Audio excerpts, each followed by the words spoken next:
Father, today, as we begin our prayer in praise and worship of your holy name, for you say we are fearfully and wonderful made according to the psalmist, according to the book of Psalms 139, chapter 14. We know this world is very hard.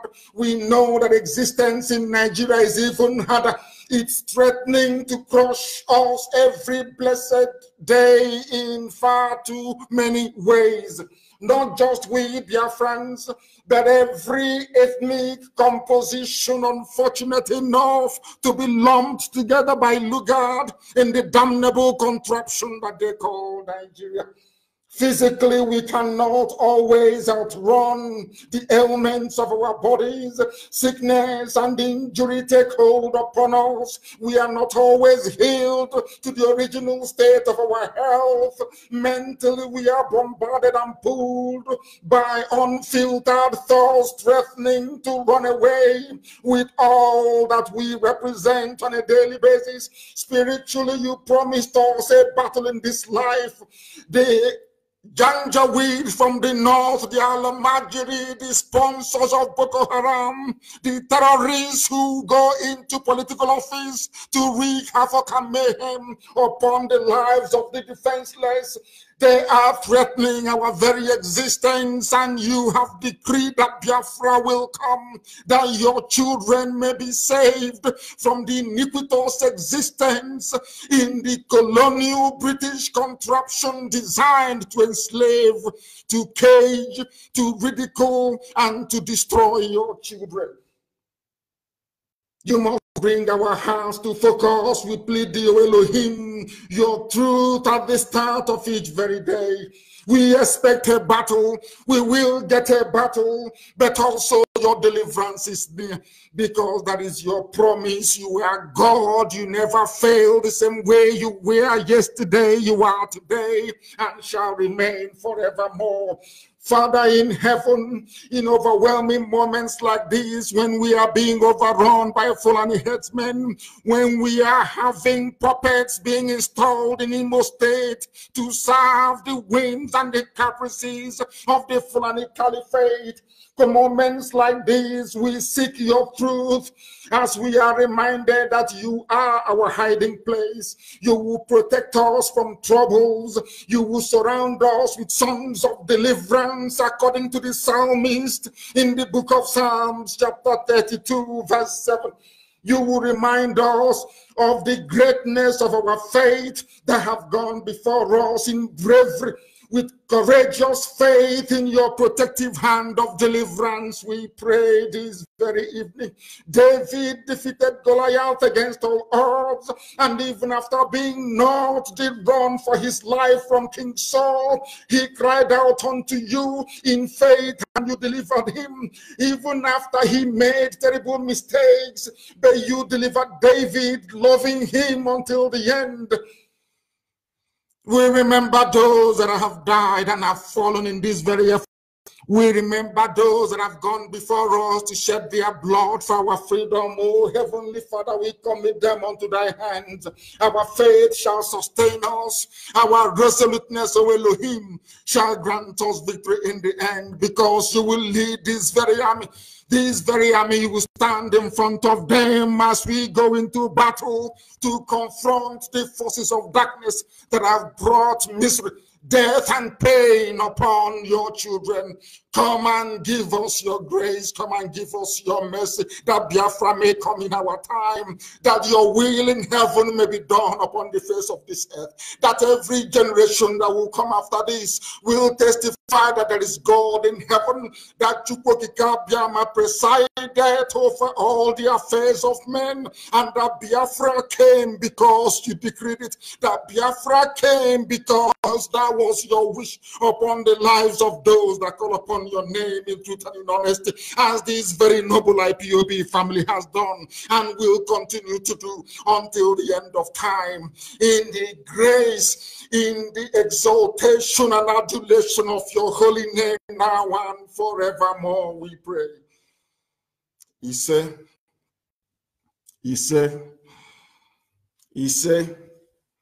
We must preach this very gospel, the gospel of deliverance, the gospel of restoration, because without Biafra we are nothing. Today we expose the underbelly of the corrupt contraption. Today we continue to exercise a greater knowledge over the ignorance that pervades the entire damnable zoological republic. Today we shall lift the veil of corruption. Today we shall remove iniquity from the lives of those who have been condemned to live in mediocrity. We must preach this very gospel, because a lot is happening in the zoo. It is our duty and our responsibility to bring this to the knowledge of the entirety of humanity, that heaven and earth may bear us witness that at this time, in this age, in this 2020, that this very gospel of truth was preached. That out of the ignorance of the many, the Janjaweed came down with their terrorist groups. They came down with Boko Haram. They came and visited us with their Fulani headsmen. ISIS in West Africa is slaughtering at will. Al-Qaeda in the Maghreb is there destroying lives. They branded them bandits and kidnappers in the north. But lives of people are ending in disgrace on the highways of the north. Every blessed day that is kidnapping everywhere. Terror all around us.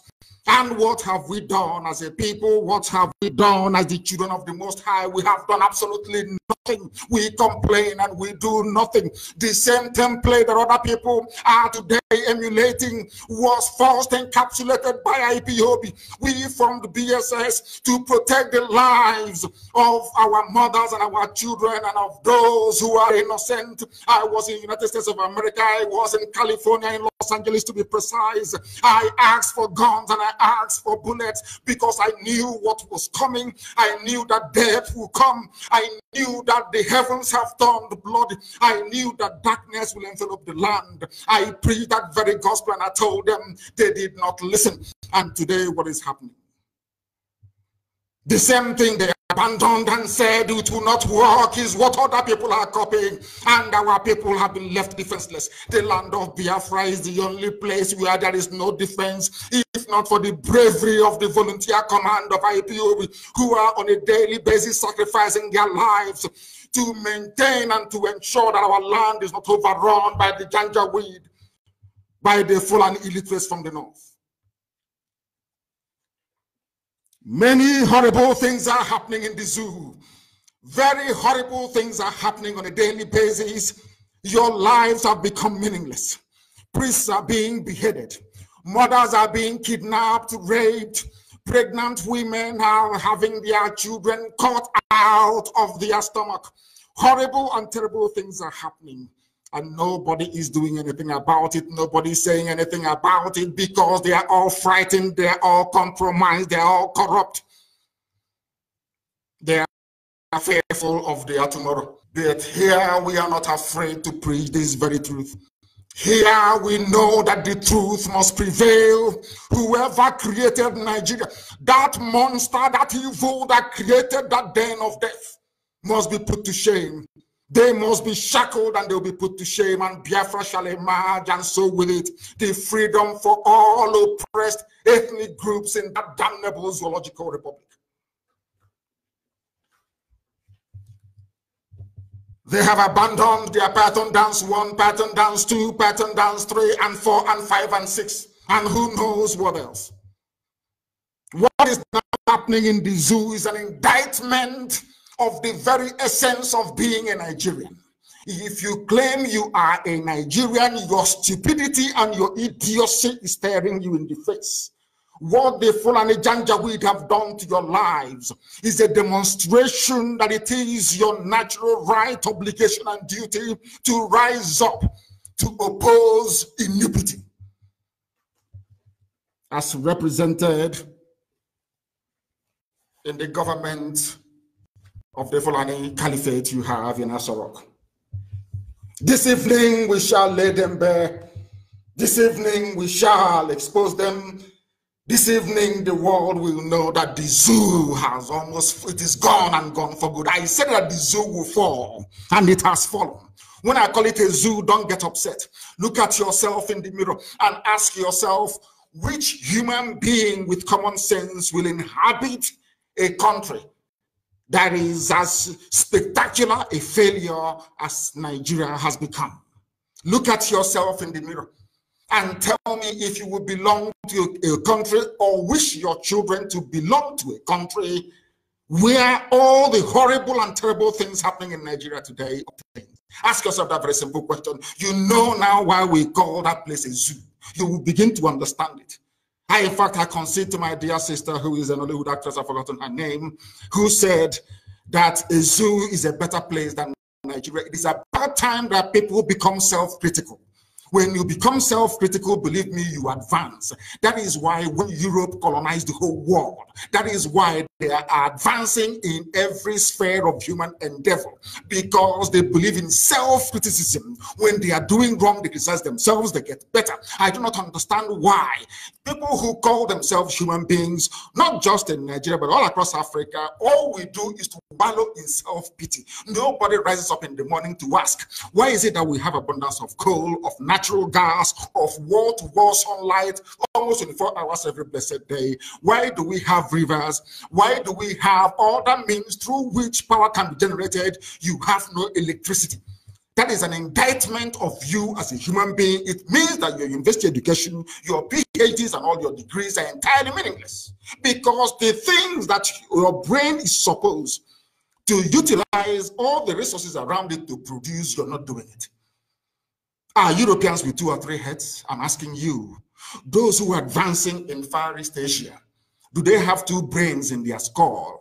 They are human beings like we Africans are. But ask yourself this question: why is Africa not moving forward?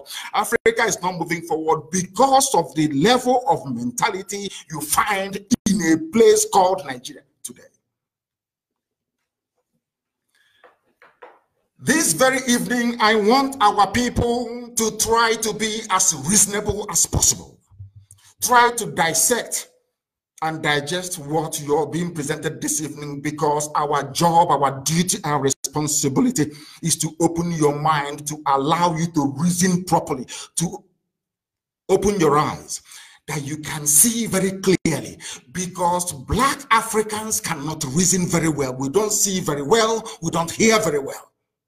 This evening, I hope to be able, as we embark upon this very journey of enlightenment, we will begin to repent, to offer ourselves for deliverance. Because if you do not offer yourself for deliverance, you can never be delivered. It's impossible.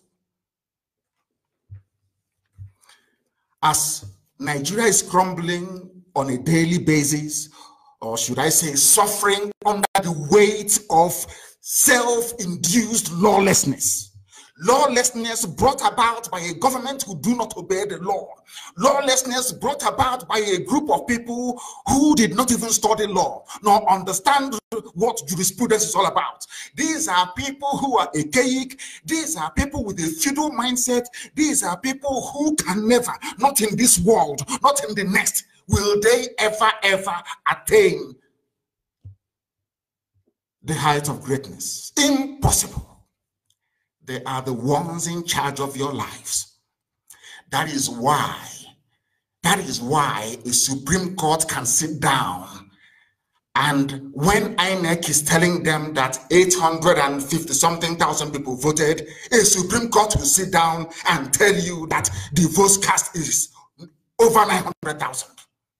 And people are walking about and moving about, pretending everything is normal. That is what I find incredulous, absolutely debilitating in terms of those who still retain some semblance of reasoning capacity. I do not understand it. If people just move along as if everything is okay, and I keep asking myself, why are black Africans like this? Why are the so-called Nigerians like this? Why can't you reason for once in your life and ask God in heaven to give you common sense? Nigeria was only created in 1914. Ask yourself, what was your identity before 1914? Who were you before 1914? Who is your grandfather? Who is your grandmother? Who is your great-grandfather? Does it mean that your life never had any meaning, the existence of your culture no relevance, until a white man descended from their boat in Badagry in Lagos and named you Nigeria? Can you begin to reason like human beings for once? I pray and I beg of you. When you see us so poor, our roads are not being built, no hospitals, no good schools, people are lamenting. There is no need lamenting. Ask yourself, what have I done to encourage this reign of iniquity and impunity in the land? It is your silence, because I believe that some of us are actually born into evil. That is why some of you gravitate towards what is bad, what can never be remedied. I understand today they said some local chiefs in Imo State, I don't know who paid them. Of course, somebody said they are faceless. Can a human being created by God in heaven, given common sense, went to primary school, to secondary school, to a college somewhere to do their A-levels, and then went to university, you have a degree. And you're telling me that Hope Uzodinma should be in office? I cannot for the life of me understand it for 1 second. I cannot begin to understand it, because it not only defies common sense, it is illogical. It is immoral before man and before God. What it means is that the Fulani Caliphate are in control of all our lives. If a governor misbehaves, they take him out and they put the puppet in. I'm saying this because of all those psychophants, all those idiots who are gravitating around Hope Uzodinma. I'm saying it, it is not about Imo State. It is not even about Igbo land. It is not even about Biafra as a whole.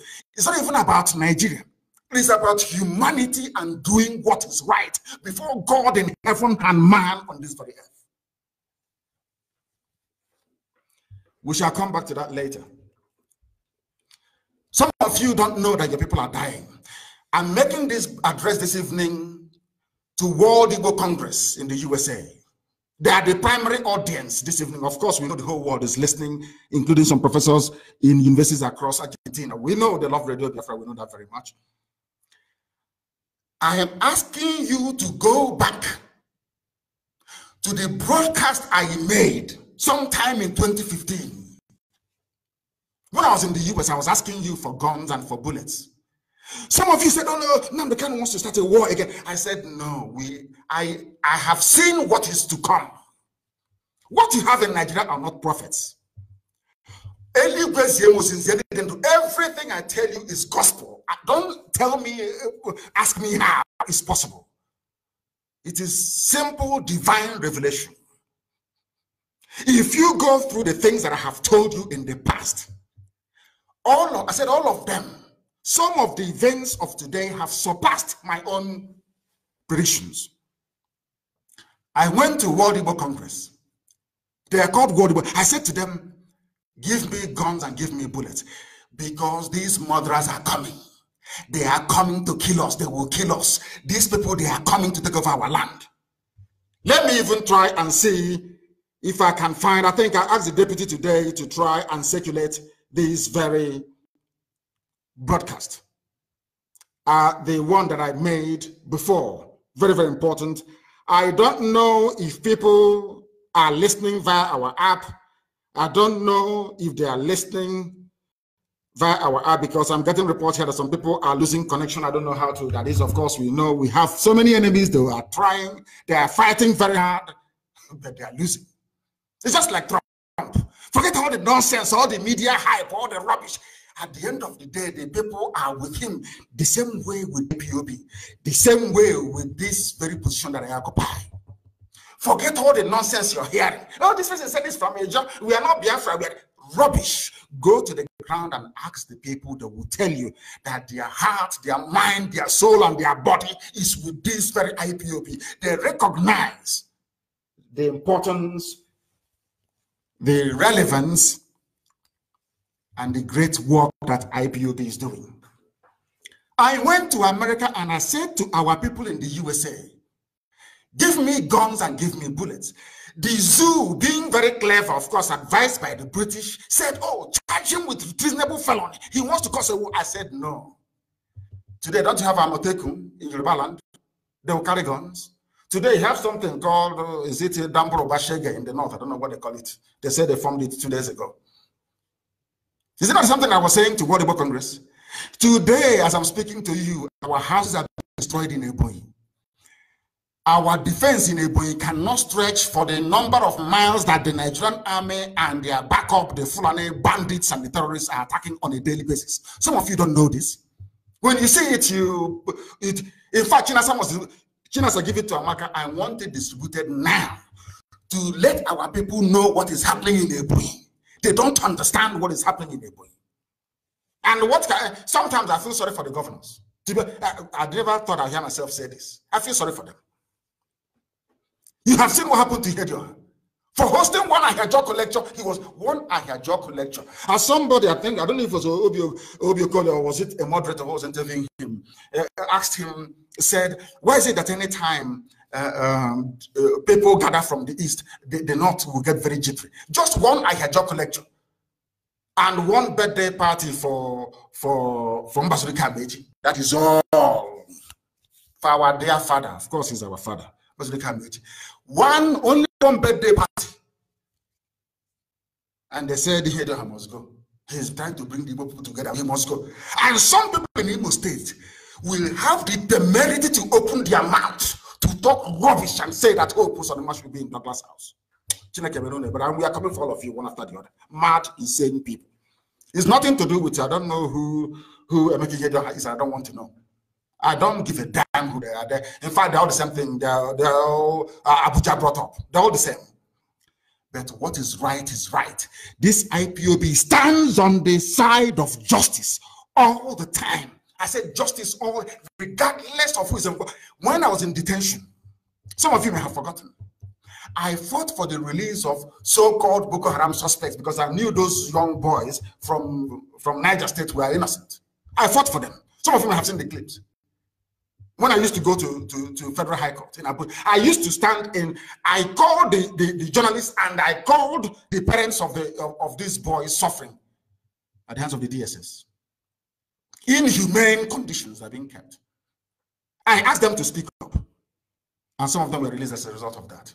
We fight injustice regardless of who is affected, regardless. And what is happening in Imo is a travesty. It's a shame on Imo people, not just on Imo people, on the entire Igbo race. It's a shame on the entire nation of Biafra, on all of us, on everybody. It is a shame because, as I've warned you before, if it goes in through one ear, it comes out of the other one. Somebody, they're scamming us. So look at these Biafrans. What are they doing? They're scamming us. But today they're slaughtering you. And everything I said, has it not come to pass? Have they not abandoned the north to be circulating in my village? Yet some of you cannot reason. A war is going on in the north. Terrorists are taking over local governments in the north. And the so-called army designed, equipped to fight them, and some of it is normal. That shows the extent of depravity in your brain. That shows you in a very bad light. That shows you why you were colonized by the Europeans. That shows you why Africa is the bottom of the pile in the whole world in terms of human development and progress. Because there is a part of your brain that is pure darkness and evil.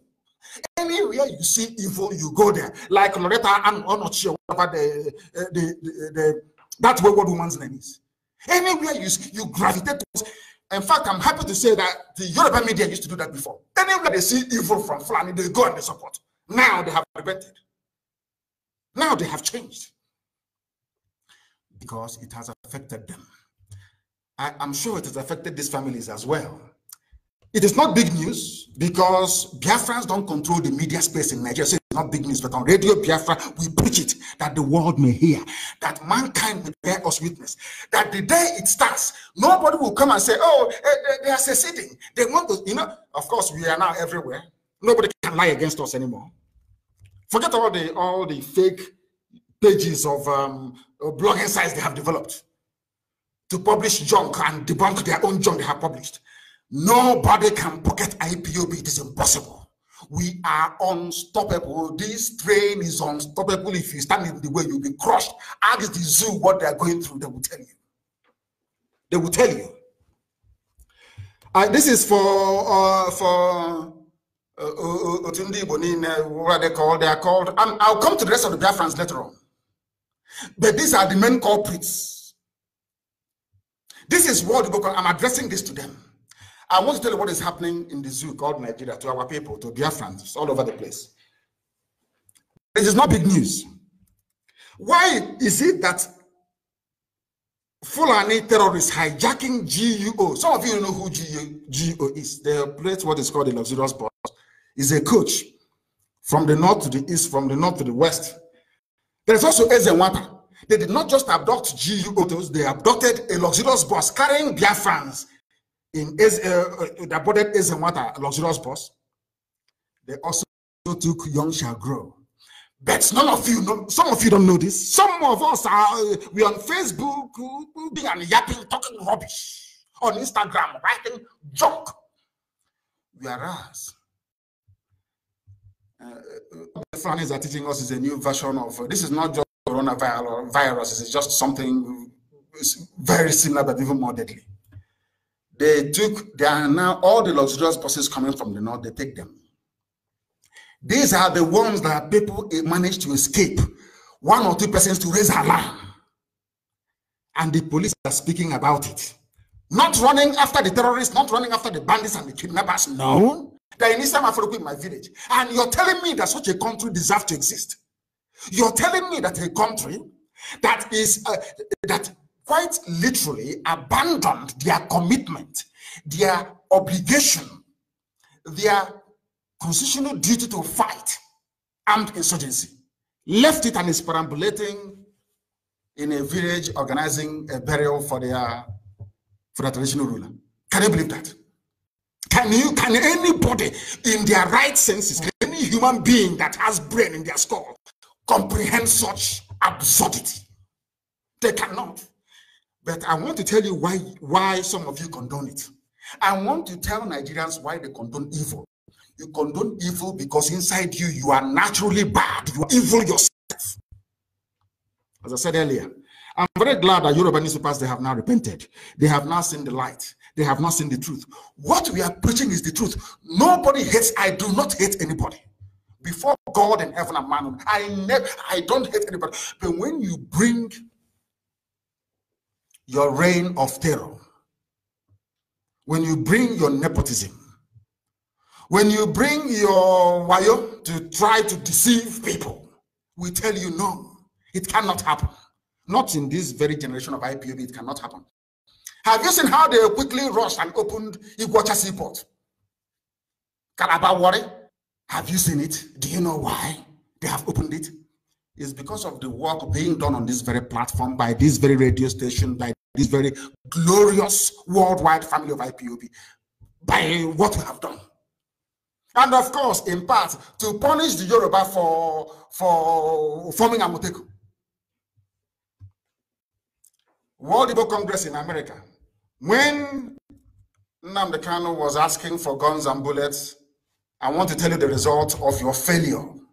I want to tell you the result of your failure, collective failure, individualism gone crazy. All of you think only about your family. What, you know, my son is now in Yale. This one is in Stanford University. You forget the reason why you traveled abroad in the first place is to help those who are at home, not just your immediate family. The reason why God gave you the grace to travel abroad to see the light is to come and save those who are at home. It is also in the scriptures. Some of you don't, it is in the scriptures. Those that came back to, it was Joseph who was sold that came back to rescue the family from famine. Took them to Egypt. When you're sent abroad for a purpose.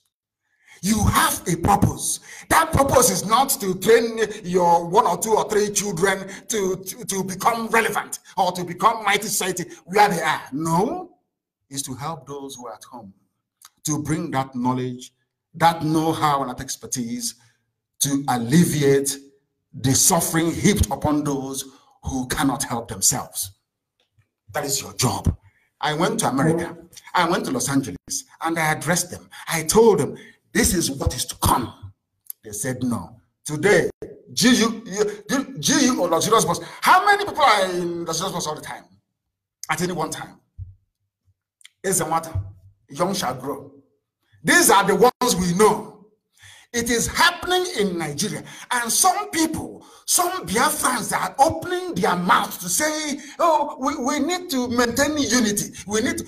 In that unity, you are dying. In that unity, luxurious buses are being abducted. People are being killed on a daily basis. Priests are being murdered. Our own children are being buried in Kaduna. The latest priest that they beheaded, they killed, the seminarian, has been buried in Kaduna, which is an abomination against our culture and our way of life. After seeing what is going on in that, I don't want to use Donald Trump's words, because it's a family radio station.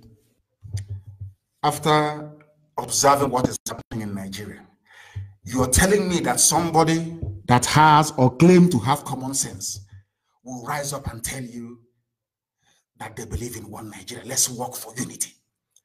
I am telling you that you are the personification of evil.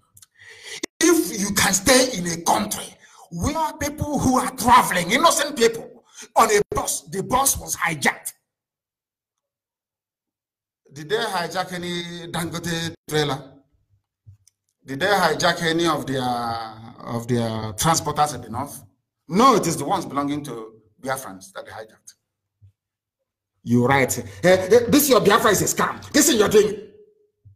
You're talking rubbish. The janja with it to remember. People who they say, oh, Nnamdi Kanu is very vulgar. What I tell you the truth. There's something that you strong of. The ordinary people understand what we are preaching, that we are preaching the truth. Ordinary people understand it. G.U. Omoto says, and what a young shall grow, they're all gone. It's not from me, it's from their Zoo newspaper. The Nigerian police on Monday said, G.U. and what a young shall grow, we are taking on local road. People missing. Mothers being killed left, right, and center. A boy under siege. And what are you people doing about it? Absolutely nothing. You come and you will tell me that somehow it is good. Let's see. For those belonging or campaigning, or should I say, arguing for Nigeria to be sustained in its present form, go and say that to the 4 seminarians abducted from Kaduna. I was talking about Nnamdi Michael. He was found dead. He's a follower of Christ in an area where they said it is haram to do so, and he's been killed because those around him believe in one Nigeria. If not for one Nigeria, would he be in the north doing seminary work? He's been killed. What will Kanu do? Nothing. If he provoke also, we'll do something. We've been hearing it for nearly 18 years, and nothing has happened. When we preach on this platform the simple truth, you see some people say they want to open 4,000, not 10,000 churches. You see how mad some people are. They call themselves preachers in the zoo. They go and they mount the pulpit and they talk rubbish. They collect tithe every Sunday. That is why in fact, when I pray, I will pray to God to tell my mother and my father what he put in the brain of black people, to be honest with you. People are dying in the zoo every blessed day, kidnapped, anarchy everywhere. As I told them, if some of you can recall my interview with Sahara Reporters, I said, if you do not give us, write it down. If you do not give us Biafra, Somalia will be a paradise compared to Nigeria. I said it. Have you not seen it? Today, Nigeria is a worse place to live than Somalia. Go and check the terror index. As I told you, it will happen. When we say this, because some of you, you knew when we were going to school, when we grew up, you don't, you know, I didn't open a Pentecostal church, so you won't fully understand, but I appreciate what we're doing, what we're saying. But everything we say comes. I said it. Biafra is the key. If they don't let Biafra go, believe you me, Chukwuka will destroy Nigeria beyond recognition. That what will happen in Nigeria, people will be wondering, how is that possible? Write it down on this day, February 8, 2020. That is what I said. February 8, 2020. If they don't give us, sit down and watch what is going to happen to Nigeria. You think what is happening now is lawlessness? The real one is coming. The real lawlessness is coming. Because God, people say, oh, God told me, God, yes, I'm telling you. Because everything I said comes to pass. I told them, when I went to America, when I was at World Labour Congress, I was telling the whole world that they are coming. Did you believe me? When I told you that they were coming, did you believe me? Have they not come? When I told you that Nigeria will be worse than Somalia, did you believe me? Go and take the terror index. It is there. In black and in white. Nigeria is a more dangerous place to live in that. We've not even started though. Some of you don't know what is in store for you. When it happens, I will tell you, I told you so on February 8, 2020. If you support one Nigeria, believe you me, Nigeria will consume you. You will be eaten alive. You'll be eating, you'll be alive and breathing, and your flesh will be torn off your body. One of the 4 abducted Kaduna seminarians, his name was Nnamdi. He was found dead. One Nigerian. Let's move forward in diversity. He was diversifying in Kaduna, and they killed him there. Now, let me ask people one question. And also for Yoruba journalists who write junk, of course, we are now friends. Of course, Yorubas are my brothers now, so I won't say anything against them. But I'm just saying, there are still some from Kwara State, with due apology. There are some remnants, some die-hard Fulani apologists from Kwara. They're in Lagos somewhere, still writing junk against Biafra and trying to promote their one Nigeria. And I have this question for them. Nnamdi is an able man. I call him a man, of course. He's trying to become a priest. He was killed in Kaduna. And some of you know it is actually an abomination to bury one of us outside our ancestral home. Some of you don't know this, but I refer you also back to the scriptures, I call it the Torah. Forget about all these things. But for the purpose of should I say, broad understanding, let me say the Bible. Even when Jacob died in Egypt, they took him back to the same land of his father, of Abraham. The same land of his father, Isaac. Have you not noticed? They don't bury us abroad. My mother died in Germany. She was flown back to be buried in the land of her ancestors. Do you understand that? That is who we are. But this Nnamdi has been buried in Kaduna. We are praying for God to forgive us of the crimes we have committed. We're even committing more abomination on top of it. He's been buried in a seminary ground in Kaduna. Who killed him? Let me ask this question to Yoruba people. Yoruba, not all of you, those who have not yet repented, still the very bad ones amongst you. Let me ask you this question. Do you think that if Biafrans took up arms and formed a terror group, not 1, not 2, not 3, but 4, what would you do? Every Biafran would have been killed, everybody slaughtered. I remember DW, Dutch Vela, coming to interview me, saying, are you not putting the lives of Biafrans at risk in the north by this your agitation?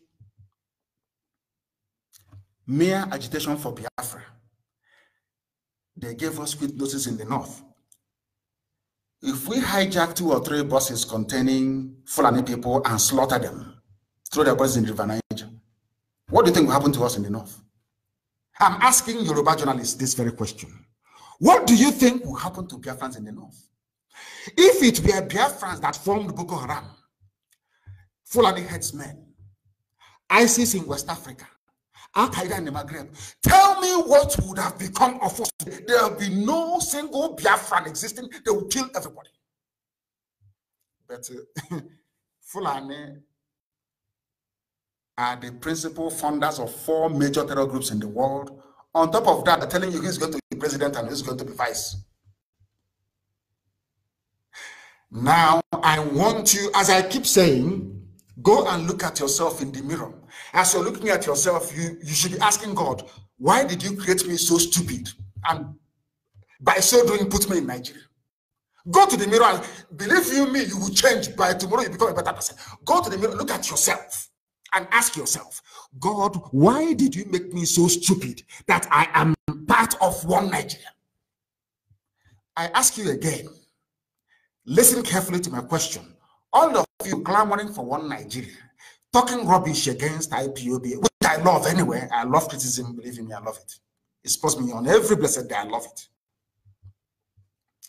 Ask yourself, if it were the Igbos or the Jaws kidnapping Yoruba people, kidnapping Fulani, kidnapping Hausa, kidnapping Bagi, and killing them at will, raping their mothers, cutting off their head, saying, what do you think everybody else would do? Simple question. You can't answer. One little coup in 1966, organized by the officer class from every tribe, every ethnic group in the zoo, they conducted a coup.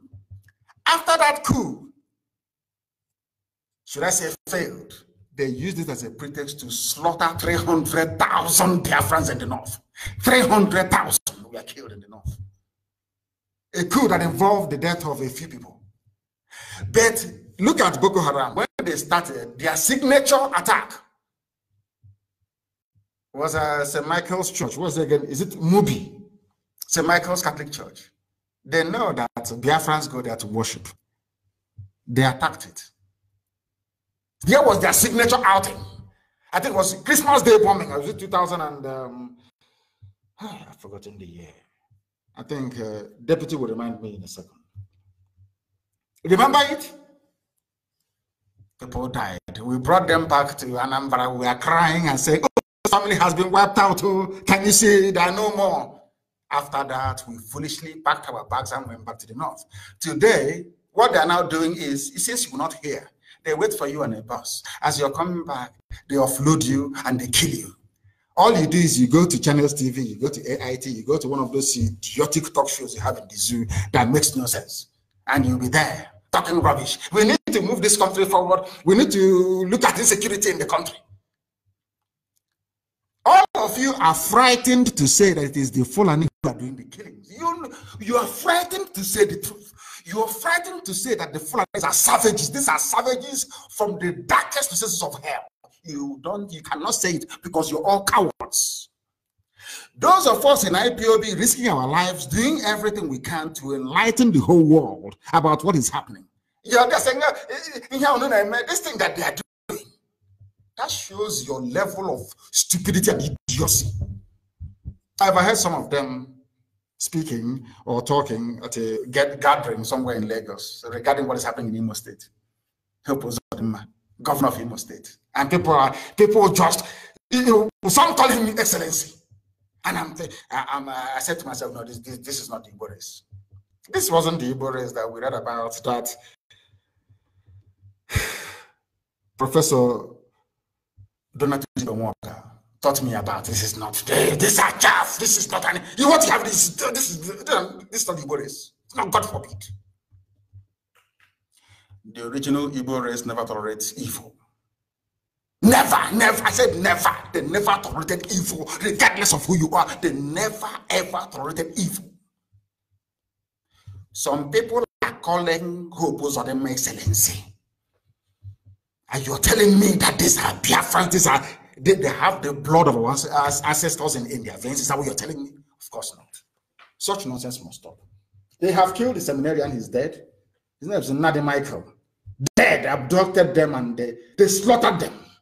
And tomorrow you talk about one Nigeria. Let's move our country forward. I say, may shame be your portion now and forevermore. Shame befall you and befall your family and your household. You are evil. Anybody preaching one Nigeria is evil.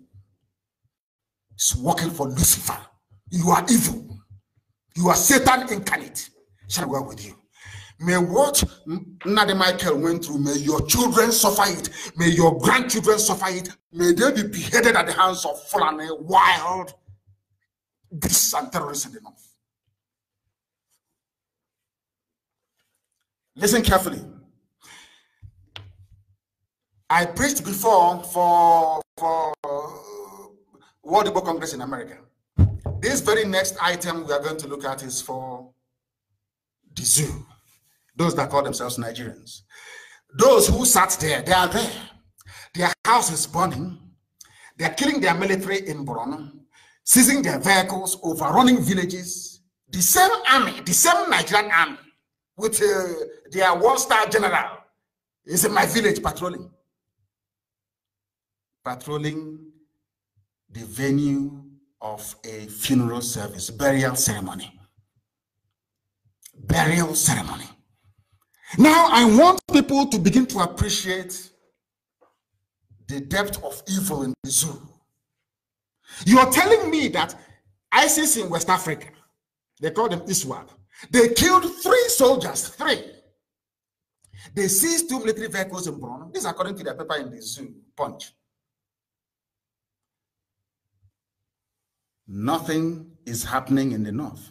The soldiers who are meant to be fighting insurgency is in my village, in my compound, patrolling, circulating every day. And you're telling me that such a place is a nation, is a country, that they deserve to have a flag flying. A country of supposedly 200 million people. Are you telling me that 200 million people can be so daft and useless at the same time? Is that what you're telling me? That 200 million people can be so stupid that terrorists are killing your soldiers. Those soldiers are in a peaceful, quiet village in Biafra land, perambulating. And when I say there's something wrong with the brain of a black man, people don't understand it. That's there are vehicles we have seized in Borno. The fighters from the Islamic State of West Africa province, they stormed into the town of Askira late on Friday.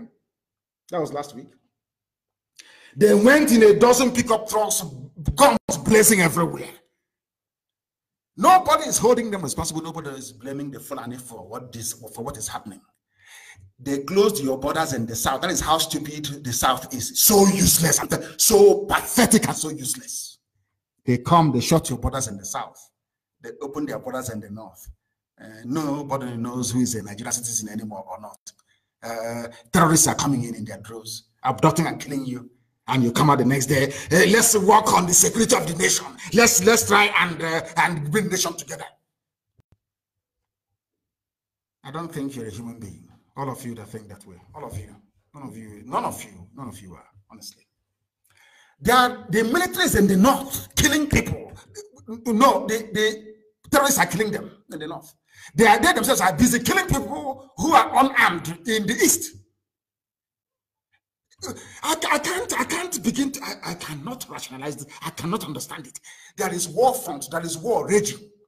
Their mothers and their wives are in IDP camps where the soldiers are raping them. Is there in the news? You know this very well.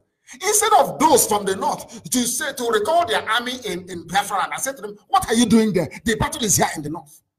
They left them. Oh, he said Nnamdi Kanu. He wants to stop us from taking oil money and gas money from Biafra land.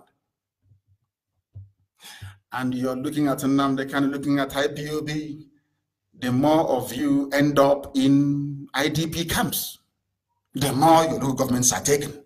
But if you recall all those soldiers they put along all those checking points, all those idiotic places that they occupy, maybe you stand a chance of defeating insurgency. You don't know that God is miraculous. You don't know that we serve is miraculous. As you're busy in Biafra and roaming around aimlessly like the idiots that you are, your land is being ravaged by terrorists, being taken. If you don't know, that is how daft they are in the zoo. A bunch of hopeless people. When I call them a zoo, they say, oh, he's insulting us. He's insulting. I'm not insulting you. I am telling you the truth. Tell me a country where their soldiers are being killed, helicopters being shot down, villages being sacked, ravaged.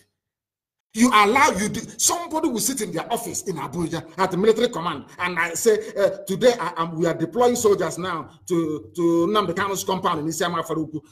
What is the reason? Is there any war going on there? No. They are about to bury their parents. Let's go there and fight a war. God in heaven.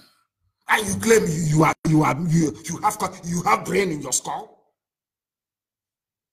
You're telling me that all those ambassadors that they have in Nigeria, somebody's telling me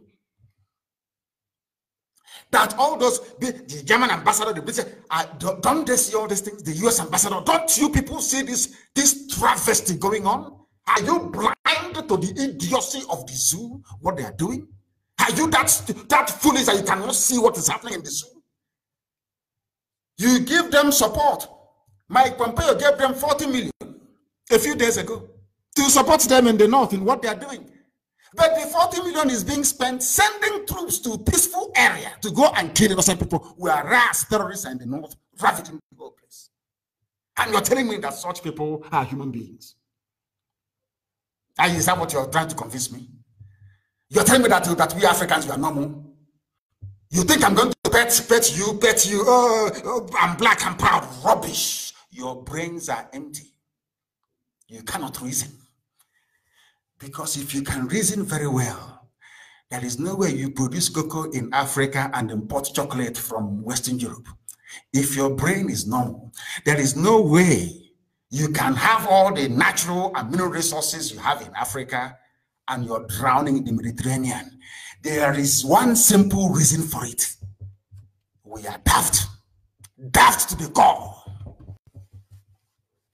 What did you say? Oh, I have PhD. I went to this school. I went to that. Your brain is empty. The collective is what matters. Collective, not you as an individual. A lesson that World War Congress must learn. A lesson they ought to learn. In America, I know more from I'm a pharmacist, I'm a doctor, I'm a nurse. I run my own business. Just you. The day you die, your children will go and marry Mexicans and your name will be gone forever and ever. Mad people everywhere. They are Benin. Kidnappers open fire, abduct passengers on Lokoja Abuja Highway.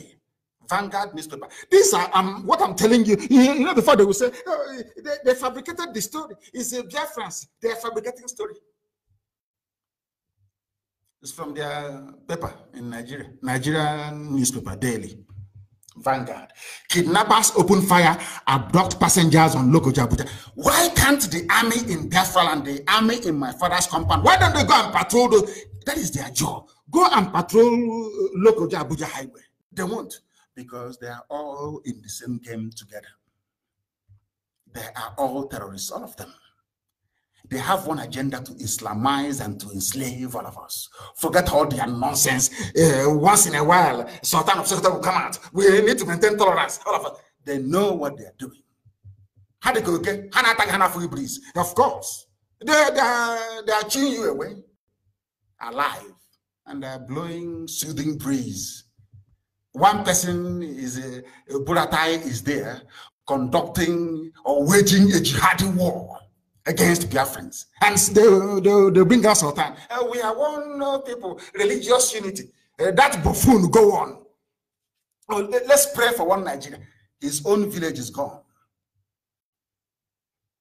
If you doubt me, go and ask T.Y. Danjuma. Is Plateau not gone? Of course it's gone. They've taken it over. It's gone. Because they were busy fighting their friends from the east instead of facing the raw enemy from the north. They say police fight back, rescue some passengers, arrest 4 kidnappers, kidnap members or whatever they call it, people belonging to the gang. But nobody, you cannot hear Wole Soyinka or somebody ask, or their Senate House or whatever rubbish they call it, House of Reps, ask the question: if we are having insecurity in the north, people are being abducted and being killed, beheaded every blessed day, what is the army doing in Isiama Faroku at the home of Nnamdi Kanu? What is the army doing there? Let the army justify what they're doing there. But they won't ask. And that is why they are dying. They think that they can mock God. Do you know who God is in heaven? Watch and see what is going to happen. Zoo will be decimated. Write it down now. I don't believe in, I'm not on Baka or any of these idiots. One envelope prophecy. What I tell you is what is going to happen. I speak with the divine authority from heaven. I'm telling you that the zoo, you see, God in heaven will destroy Nigeria beyond recognition. Write it down on a piece of paper. It's called implosion from within. They will eat their own flesh. What I tell you is from heaven, direct. I in fact, to give that clip to Amaka to distribute so they will hear it. In 2015, I said it. I made it very, very clear to the whole world that it's coming. I warned you about ISIS before they came. Didn't I warn you about what is going to happen? In 2015, let me see if I can actually find the clip and play it, that the world may bear us witness. Yes, thank you very much, Solomon. Sorry, St. Teresa Catholic Church in Madala, I remember. St. Teresa's, 25th of December, 2011, when they planned to get rid of Jonathan. President Goodluck Jonathan was in office. This was the opening salvo that we have come. You must be gone. I went to Sweden. Some of you don't know. I went to Sweden. I spoke to a very powerful journalist in Sweden. I asked him what is happening. He said, oh, Jonathan cannot tackle the insurgency and the terrorism with an ex-general who can do it. I said, from here in Sweden, you know an ex-general who can do it. And it's Buhari. At that time, I knew, of course, what the zoo does best. They have shared all their money. I keep saying it all the time. The reason why the US ambassador, UK High Commissioner, EU ambassador to Nigeria, the reason why they don't file accurate reports back to their home country is because once you assume that position, they give you money. $1 million in an account somewhere, offshore account. They give you all the details and you go there and you take your money. So they can be jailing people beside the US embassy in Abuja. They will never file that report to their home country. They won't go to state government in America. Never. People can be, some of you saw what they did to the Shia protesters. Army came out of broad daylight, lined up and was firing at innocent people. We fought and fought and fought to separate Nigerians all over the world. No way. America called their embassy in Abuja and asked them, is this report true? They said no, that the video is a doctored video. The erstwhile US ambassador, that the video was doctored. This is what is happening in the zoo. All these ambassadors. Tell me any other country in the world, the level of insecurity you have in Nigeria today, and nothing is happening. It is only the effort we are making that is making the US State Department and Trump to even speak, to say, oh, we are going to defend Christians and all that. No, we want to maintain peace in Nigeria so that the region will not collapse. Who told you the region will collapse? What was the region like before Lugard came? We want to go back to where we were before you came from Europe to colonize useless, hopeless Africans. Yeah, I know some of them will start cursing now and run away from the truth. But it's the truth. I'm telling you the gospel truth. You are all there. I'm in Nigeria. Where is my flag? Where is my badge? I'm in Nigeria. We Nigerians, be patriotic. Are you not ashamed of yourself? Are you not ashamed of yourself? I'm asking you. So you're telling me that a man can come from Europe and come to your land and tell you who you are. And I ask you again, before Lugard came, before 1914, what nationality was your grandmother or your grandfather or your great-grandfather? You can't answer, can you? Because you're black, you're stupid, and you're dumb. Your brain is sealed with idiocy. You cannot reason. That is why you are proud to answer the name of a country created by a white man. Shame on all of you that call yourselves Nigerians. Shame on all of you. I say, they are killing people. No wonder they are killing people in the north, and the army is in the same for the good patrolling. That portrays, or should I say, betrays your idiocy. There are bandits hijacking luxurious buses.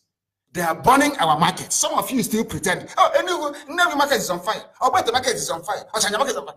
So you don't know they're all coordinated terror attacks by the Muslims, by the Fulani terrorists. You don't know that? Not by the Muslims, please. Don't get me wrong. Not Muslims, but by Fulani terrorists using the name of Islam to commit impunity, burning down our markets, timber shade everywhere on fire. They had their cattle towards timber shade on the market. In the night, they go and they light it. If you catch them, they'll call the GOC of 82 Division, Haruna Musa. Release him immediately. Release him. He released. Those arrested that went to Uzo 1 to kill people, but they not release all of them. In Anambra, if you kill one of us, you give us 500,000, according to governor of Anambra State, Obiano. And some of you are walking about as if everything is normal, and you're telling me that your brains are correct. Oh dear, unbelievable, absolutely unbelievable. The zoo is crumbling; it is on fire. Of course, why won't it be on fire? They are playing with us.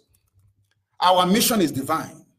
God in heaven sent us to do this very work we are doing. That is why Biafra must come. It doesn't matter what you do. It doesn't matter the amount of propaganda. It doesn't matter the amount you use to bribe all the foreign missions in Abuja and in Lagos. It doesn't matter if you bought over CNN, bought over Financial Times, bought over Telegraph in the UK. It doesn't matter if you have bought over Associated French Press, AFP.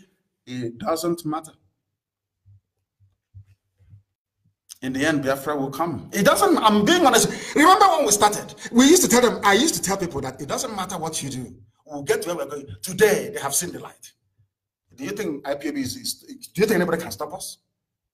Let's be very serious. Do you think anybody can stop us? Nobody can. Not even that wretched slave Okon says he's the CP of Abia State, police commissioner. IPOB should not come to Isiaba Farouk. They shouldn't come to Umai. They've been designated a terrorist group. The idiot is there, and the Fulani headsmen are killing people in his village. He is wearing police uniform in Omai, talking like an animal without a brain. These are the idiots that we have. His name is Okon. He's a Biafran. But he needs to serve his masters in the north. And sometimes I begin to, how did the Fulanis actually manage to get people in this position? How did they manage to do it? How? How did they manage to do it? Some of you are just moving about aimlessly and sheepishly on a daily basis without the capacity to reason or to think for yourselves. Very, very sad indeed, I say. Extremely sad. Extremely sad, I'm telling you. Very, very sad indeed. Okon, they shouldn't come. But Fulani headsmen are going about killing people every day. In Abia State, you've done nothing. They rape, they kill, they pillage. You do nothing. It's peaceful IPOB coming for burial. There, you want to come and stop us now. But I'm saying this live on air to the whole world so they know. So that when you want to call me a terrorist, you can say it with every ounce of conviction. I am saying this to the governor. I won't say the governor, to the Commissioner of Police in Abia State, Mr. Okon. I'm saying it so the world can hear. If anything happens to any IPOB member on the 14th of February, all your children will be killed. If you like, you try. If you like, you try. Any army officer, I saw one in army jeep with one red star. We'll find your name. Any commander, I'm letting the whole world know. I want Britain know. So when it happens, I'll be arrested. I want to be arrested. I want to go to a law court in England to argue this very matter. If they kill anybody in my father's compound on the 14th, I swear to God in heaven, every commander, everybody in charge of any platoon or division, that fired that shot, your children will be dead. We will hunt them down wherever they are in the world. We will slaughter them in broad daylight. We will go to prison. Then you will see how painful it is to lose a child violently. Try us and see on the 14th. We're not going to drag this issue. We're not dragging it. Commissioner Okon, are you hearing me? I said, come to Isiama Faruku and kill somebody on the 14th of February 2020. I assure you, before the end of this year, we'll find your children, your wife will murder all of them, will slaughter all of them. Put it on record, that's what I said. Mad people. Now you will see madness. We have left people alone. We are not armed. We have not killed anybody. We have not. Look at the protest we go on. Has anybody ever reported that anything is missing? Do you know we are IPOB? Do you know why they call us Umuchineke? Do you know the reason why they call us that? Because our mission is spiritual. It is not carnal. It is not something that money can buy. We are not looking at material things. We are looking at the message from heaven that the children of God in Biafra must be free. That is what we are doing. Leave us alone to do our thing. Defeat us with the weight of your argument. You're busy. Any evil you see people, you shoot them dead. Oh, because we've been quiet. 14th of February 2020 is the Rubicon. Come to Afara and kill somebody. All of you, including Burata, will hunt your children, then will kill them. You people are very good at saving recording. Save this one. Because when it happens, you will tell Britain or you will tell USA. When it comes in, arrest him. He did this. I will gladly submit myself for arrest. Let us go to court. And then the court will ask you, what were you doing in this village? Mad people everywhere. Useless. Come to Isiama for the 14th and kill somebody. I swear to God, this sugar card and I worship and I praise. I swear to him, from Buratai down, all your children will be killed. And I'm giving an order tonight. You must find where the children live, all of them, every police commissioner, every commander, 82 division, airborne division in Igwacha, everywhere. Feed me their children, where they are schooling, where they are living, all of them, find them. Let us show them our own madness. Because they have shown us madness, we now show them double madness, that we're insane. When I said I'm insane for Biafra, they don't understand. Now I will show them how insane I am. Their children will be killed. I'm telling you this. Come to Afra and shoot on the 14th. You see what will happen to you. All of you, one after the other. Okon, I'm warning you. I'm placing you on warning. I'm letting, because before I do something, I tell you what I'm going to do before I do it. I'm telling you now, come to Afara and kill somebody in my father's compound, my father and my mother's burial. Your own children will die. You can't bury them. Those who are good at issuing quick notice, prepare to issue quick notice. If your soldiers come to Isiama Faruku to kill anybody, then you issue quick notice in the north. All those who are encouraging Fulani Janjaweed in our land to be doing what they are doing, all their impunity, killing, have we killed anybody? Have we gone to war with any? Have they not formed their Amoteku? Did we not support them? Even the Shege Dampanza, whatever rubbish they formed in the north, we are in support of it. Leave us alone. We are not armed. Leave us alone. This idea of police coming to people's houses, going to my lawyer's home to go and kill people, that nonsense should stop. If you come to this, I'm telling, I want the zoo papers to write it down, what I said on this very day, on this very broadcast. If you come to Isiama Faruku and fire one shot, every commander, that commander that led them to say, shoot, you're not shooting at terrorists in the north. You've come to my village to shoot people. At my own parents' funeral, you will bury your own children. From Buratai, if you like, go and hide them in Saudi Arabia. We are there. Go and hide them. That time you will not have fun. Ask yourself this question. You think that Boko Haram, they are fanatics. In IPOB, we are madder than they are. Come and shoot. Then can result in a few weeks' time. Then you'll be issuing invitation to people. Come, I want to bury my children. They have been killed. That thing you want, you people want, you will see it. Including Ohaneze and the governors. That thing you want, you will see it. Since you people are women, you are so useless. You are so useless, you have no mouth. An idiot, an ill-educated bastard will come from the north into our land with military convoy and be killing people, and you keep quiet. All of you, you will see what will happen. Come to Isiama Faruku and shoot. and you see what will happen to you. We're not going after just only your children. So you know what it means to buy casket. You know what it means to weep. Your names will be wiped off from the face of this earth.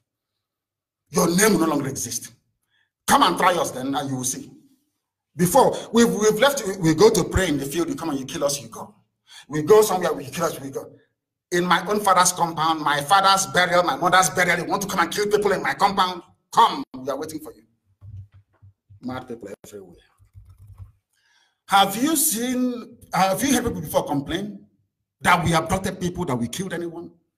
We are preaching the gospel of peace and Biafra restoration. You cannot handle it because of your waywardness, your backwardness, your illiteracy, and your savagery. You do not understand what is called public discourse. You don't understand it. You cannot defeat us in a debate. That is where anywhere you say, yeah, they're terrorists.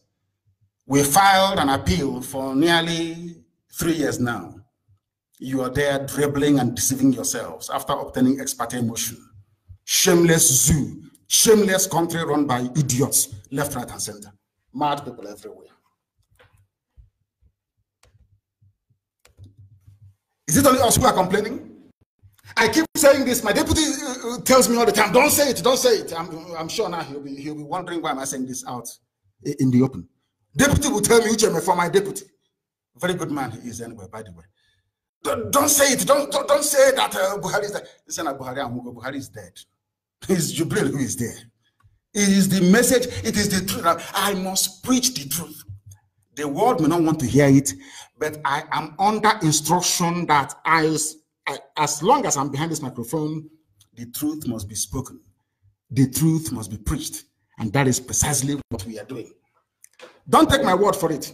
Some of you ignorantly and foolishly in the zoo. Look at that young man they sent to Ethiopia. They say he's Buhari.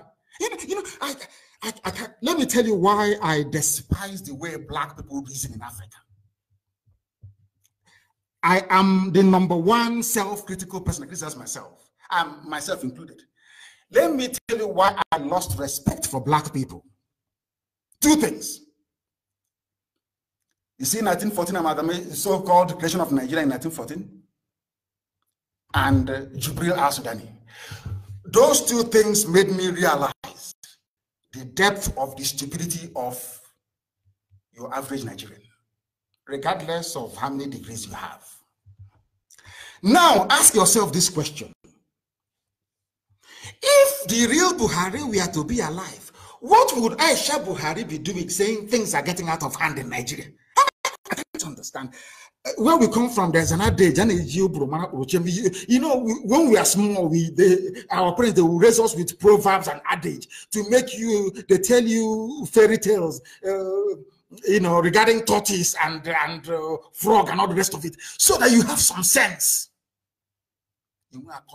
Brain, you can reason. It's called discernment. You can discern. You can read between the lines. You're telling me in a country full of professors, about 9.8 million professors in the zoo, the wife of a so-called president is coming out and telling you things are getting out of hand. This happened while things are getting out of hand in Nigeria, and all of you are quiet. Everything is normal. And I'm asking you, if Melania Trump will come out and say that things are getting out of hand in America, what do you think will happen to the husband? Huh? His poll rating will dive down immediately. He will be removed from office. This is the wife of your so-called president. A president with without makeup. He looks like a 42-year-old. Look at his hands. One day his nose is big. The next day his nose is small. All of you are blind. Some journalists even can bring out, that time they started with the plastic surgery on his nose. That one, his nose is so flat. I said, this is Buhari. And I look at, and I say, God, why did you mix me? Who are these people? Who are these people that cannot reason? Why am I amongst them? I'm telling you the truth.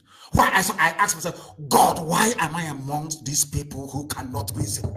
Don't you have another use for me? Can't you ask me to do something else? Why Am I with people who cannot reason? Aisha is saying things are getting out of hand in Nigeria, and people are so sheepishly blind that they cannot put one and one together to give them two. Very, very sad indeed. But we are here to educate them. We are here to educate them. Some of you don't know why Trump banned some people from the zoo from entering USA. It's because of their track record of terrorism. Abdul Muttalib, is he from where? Is he not Fulani boy from the north?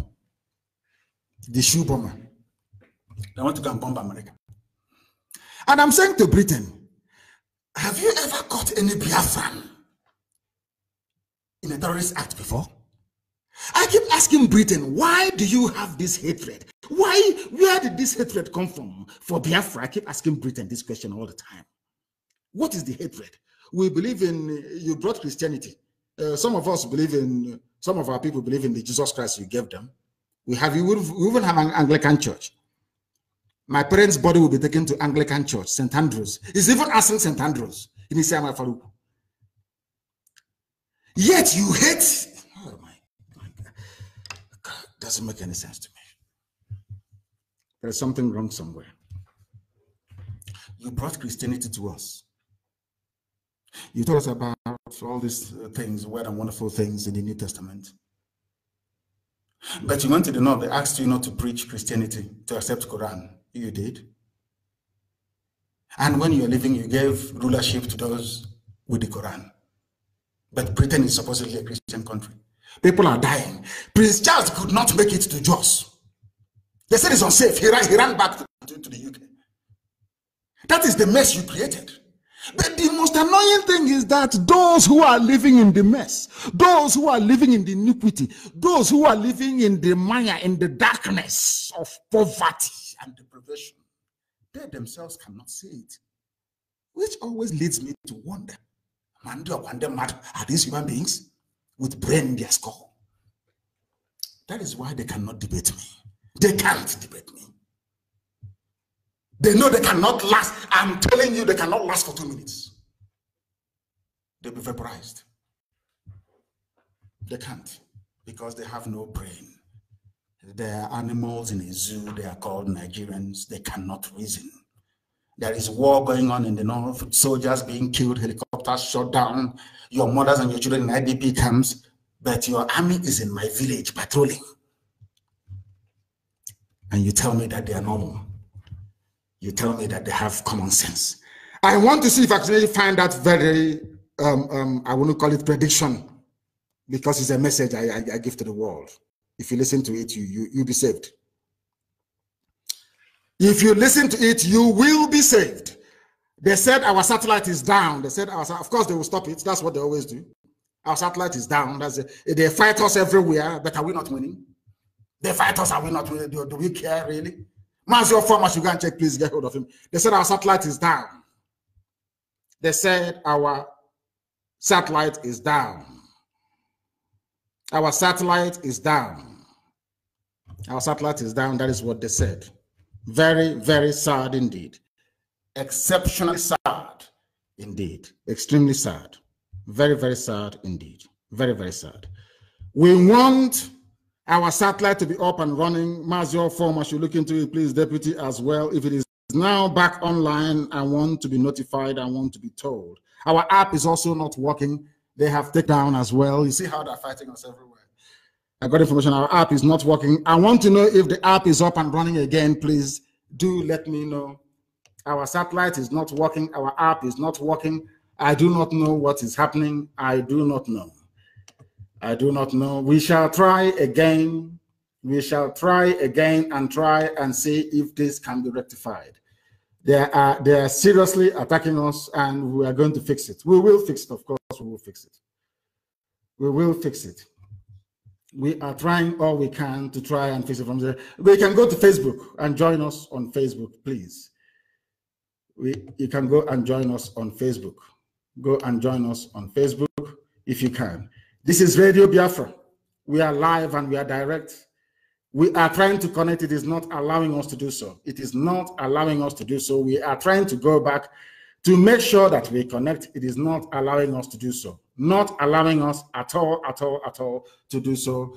This is Radio Biafra. You must bear with us. You must bear with us, please. You must bear with us. The enemies are working overtime, but we are defeating them. We are defeating them. There's absolutely nothing they can do about it. There is nothing they can do about it. Absolutely nothing. Please, Deputy, you must also check your side, because it seems to me that our main platform is down. Our main platform is down, and we are trying to fix. This is Radio Biafra. The time now is, I think we're almost, it's 8:30, isn't it? It is almost 8:30. We are trying to, that's in Biafra land. We are trying to fix this very problem.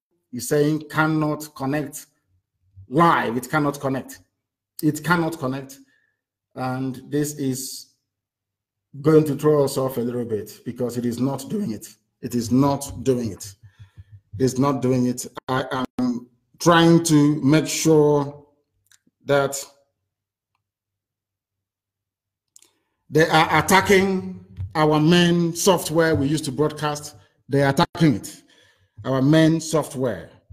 They are attacking our main software. Our satellite is okay. Please ask people to please go to Facebook. I don't know if there's any other place we are streaming this very broadcast live. They should go on Facebook to be part and parcel of this very effort we are making. Part and parcel of it. Part and parcel of it, please. This is Radio Biafra. We are live and we are direct. And the whole world is listening. They have attacked our main source that we use. You know, that's how the zoo spend money. They say there is no money to take care of the poor. And of course, 95% of the zoo is very poor. But they have money to be chasing IPOB and Radio Biafra all over the place. They know that this broadcast will be earth-shattering. They know it. They know it's Armageddon. They know it. That is why they are fighting very hard to try and attack us, and they're attacking us from source. Then we must continue. Headsmen have hacked to death 3 policemen in Delta.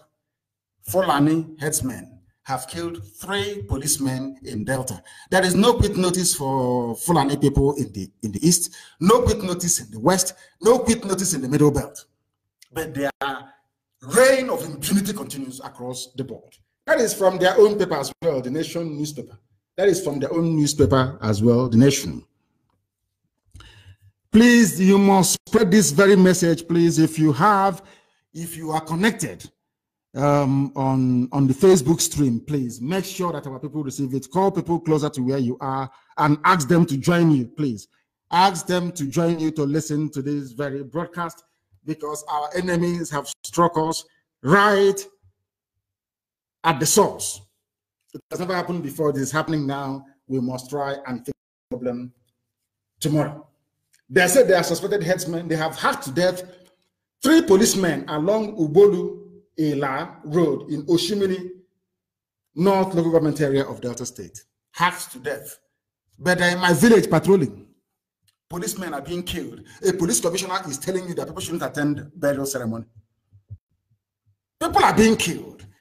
And the policeman is telling you that people should not attend a burial ceremony, that they'll be fired upon. But you cannot fire the terrorists who are killing your fellow police officers. You cannot. Very sad indeed. We are under serious attack this very evening, but we are continuing to preach our gospel. It must be preached, and we'll play it tomorrow, the day after tomorrow, until the whole world hears it. They said here, an eyewitness said the 3 policemen were attempting to stop a motorcycle carrying 2 men who refused to stop. One of the police officers pulled out his gun to threaten them. They refused to stop, and eventually he fired. Immediately they stopped and moved towards the policemen. They shot 2 policemen, and one of the Fulani pulled out a dagger and stabbed the 3rd policeman to death in Delta State.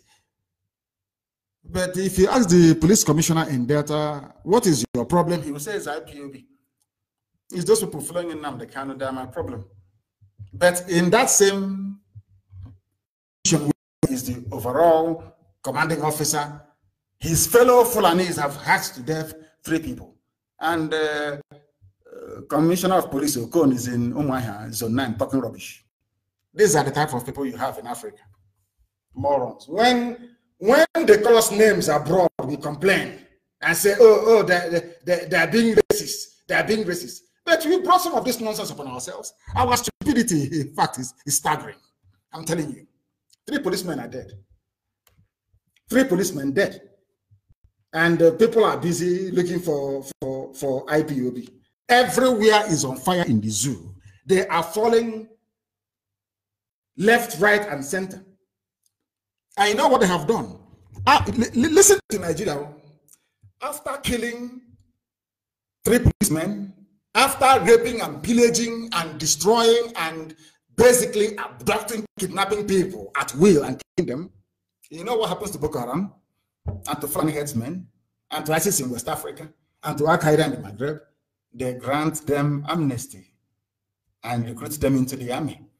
And the army officer actually went on record to say that if you want to be president of Nigeria as repentant, as an ex-militant, as ex-terrorist, an ex-terrorist has more chance of becoming the president of Nigeria than an Igbo man. That's what the man opened his mouth and said, an army officer. That if you can achieve anything, just lay down your weapons, come out, you can be the president of Nigeria.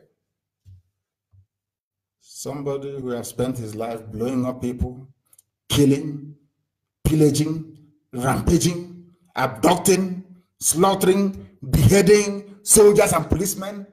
An army officer came out and said, oh, don't worry, he can be the president of Nigeria. But an Igbo man living peacefully somewhere cannot be the president of Nigeria. An Efik man living somewhere peacefully cannot be president of Nigeria, no. And a Ibibio man living somewhere very peacefully, no, you cannot be a president of Nigeria. But once you are an ex-terrorist, you have fought for the Fulani jihad. You have killed, slaughtered Christians, killed Biafrans living in the north. You can now put your guns down or your gun down and vie to become the president of Nigeria, and you win. Meanwhile, Arewa Consultative Forum, Northern Elders Forum, they are busy saying, no Igbo man can be president, but a terrorist that specializes in killing people, that killed Igbo people in Madala, can become the president of Nigeria. And you're telling me that such a country deserves to exist? You must be out of your mind. I'm telling you. They grant them amnesty. What have the so-called socio-cultural gathering, those cowardly vultures, what have they done? Nothing. It's only to issue statement. They write to Guardian newspaper, Dear Guardian newspaper of Nigeria, we are not happy with the granting of amnesty to Boko Haram and to terrorists. We are not happy. This will divide Nigeria. Something should be done. And that's the end of story. That is the end of the story. It is finished. That is the type of country that some of you live in. That is the type of country that some of you exist in. That is the type of country that some of you say, oh, I'm a Nigerian, I'm very, very proud.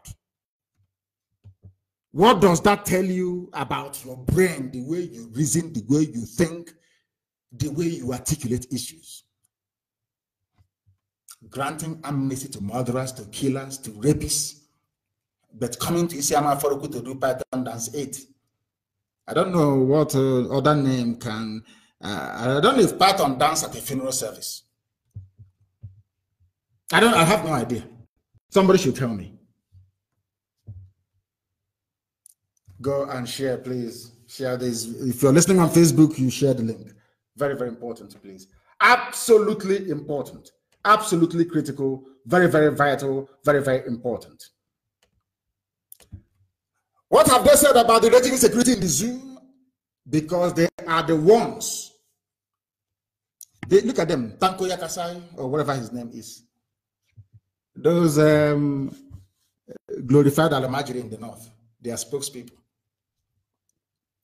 Buhari must bring in fresh hands, insecurity. Who are they? I keep asking my Yoruba friends to ask themselves and their conscience, who are the people causing insecurity in Nigeria? Why are you people afraid to say it is the Fulani? They cause insecurity, not just by going about and killing, raping, and pillaging. They create insecurity as well by disobeying their own laws. The government itself is the architect of insecurity. They are the progenitors of insecurity. Somebody will win election, they'll go and somebody else and put him in power.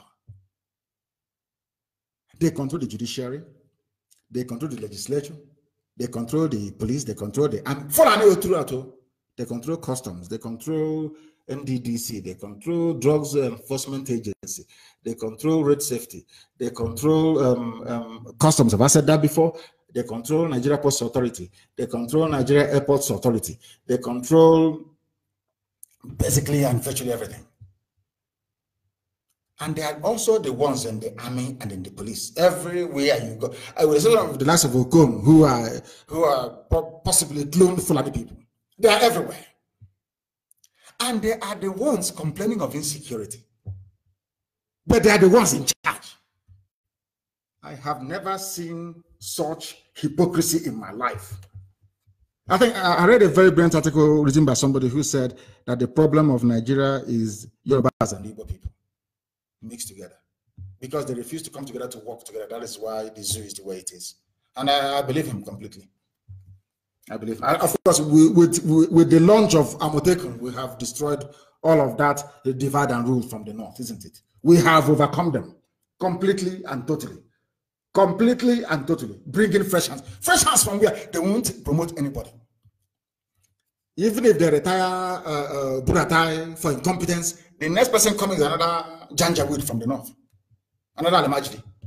So the problem continues. After all, they are the ones that created the problem in the first place. They are the ones who created the problem in the first place. Invite everybody to please come to Facebook to listen to the gospel, because our enemies have, dealt a blow this evening, but of course we'll fix it tomorrow morning. They have gone to the source to try and stop what we are doing. But we are preaching this very gospel. This is Radio Biafra. We are live and we are direct. Unfortunately, those in Iguacha cannot hear us, and all across Biafra land. By Iguacha, I mean Port Harcourt. The name is Iguacha. Harcourt is not a Biafran. Harcourt is not Ikwere. Harcourt is not Oguni. Harcourt is not a John. In case you don't know, the name is Iguacha. That's the proper and the original name, not Port Harcourt. Viscount Harcourt, who was the Secretary of State for colonial territories, was a pedophile. I'm going to Port Harcourt. Okay, I look at them and I laugh at them because they don't know what they're doing.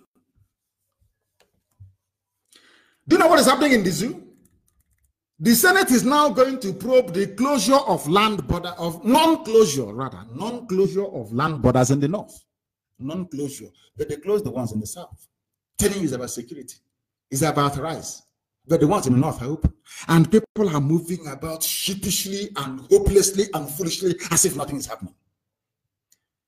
And the more you indulge the Fulani, the more their iniquity deepens. Nobody can tell them what to do. They closed, they came to the south, shut down the borders, and in the north, all people from Mali can come in. And now the Senate to probe. Have you heard about it again? They said the Senate will probe them. Since the 1st of February, 1st of this month, they said Senate will probe them. Have they probed the north? Why are the borders in the north open and the ones in the south closed? Nobody can ask. Nobody can talk. But you have the likes of social critics, Shoyinka and the rest of them. They are all over the place. Why can't they complain? Nobody can complain. But when we talk on IPOB, they start jumping up and down. Because we are the only ones with the metal who has the balls to be able to rise up and speak against injustice and iniquity in the zoo. Iniquity from Fulani headers, iniquity from Janjaweed in the north. They cannot bring that their nonsense to us. Try to Islamize us. Are they drunk? They don't done with. They know that IPOB is stopping them. It's only IPOB that can stop them. Remember when I told the whole world, I was telling them, If you want change, if you want restructuring, if you want change, if you want your life to improve, boycott elections. Had they boycotted elections, this nonsense that brought Hope Uzodinma to power in Imo State wouldn't have happened. It would not have happened. Why did it happen? I ask. Why did it happen? It happened because our people don't listen. They go for the cheap option all the time. The cheap option. Cheap option. In the end,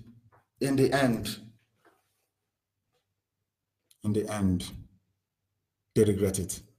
Do you know, had Nigeria boycotted elections in 2015, by now your lives would have been better.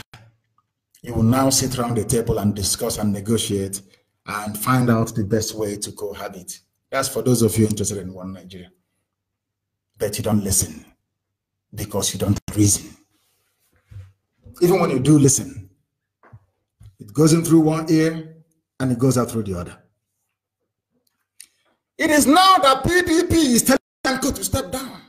But I warned you. Once they removed Nnamdi, that they were going to rig the election. I told you that. Somebody who did not study common law is Chief Justice in a country that practices common law. And you want me to respect a Nigerian? Are you drunk? You want me to respect somebody who cannot reason? Somebody studied Sharia law. He is presiding over common law jurisprudence, and you're telling me these people are okay in the brain? Of course not. It's only now they've realized.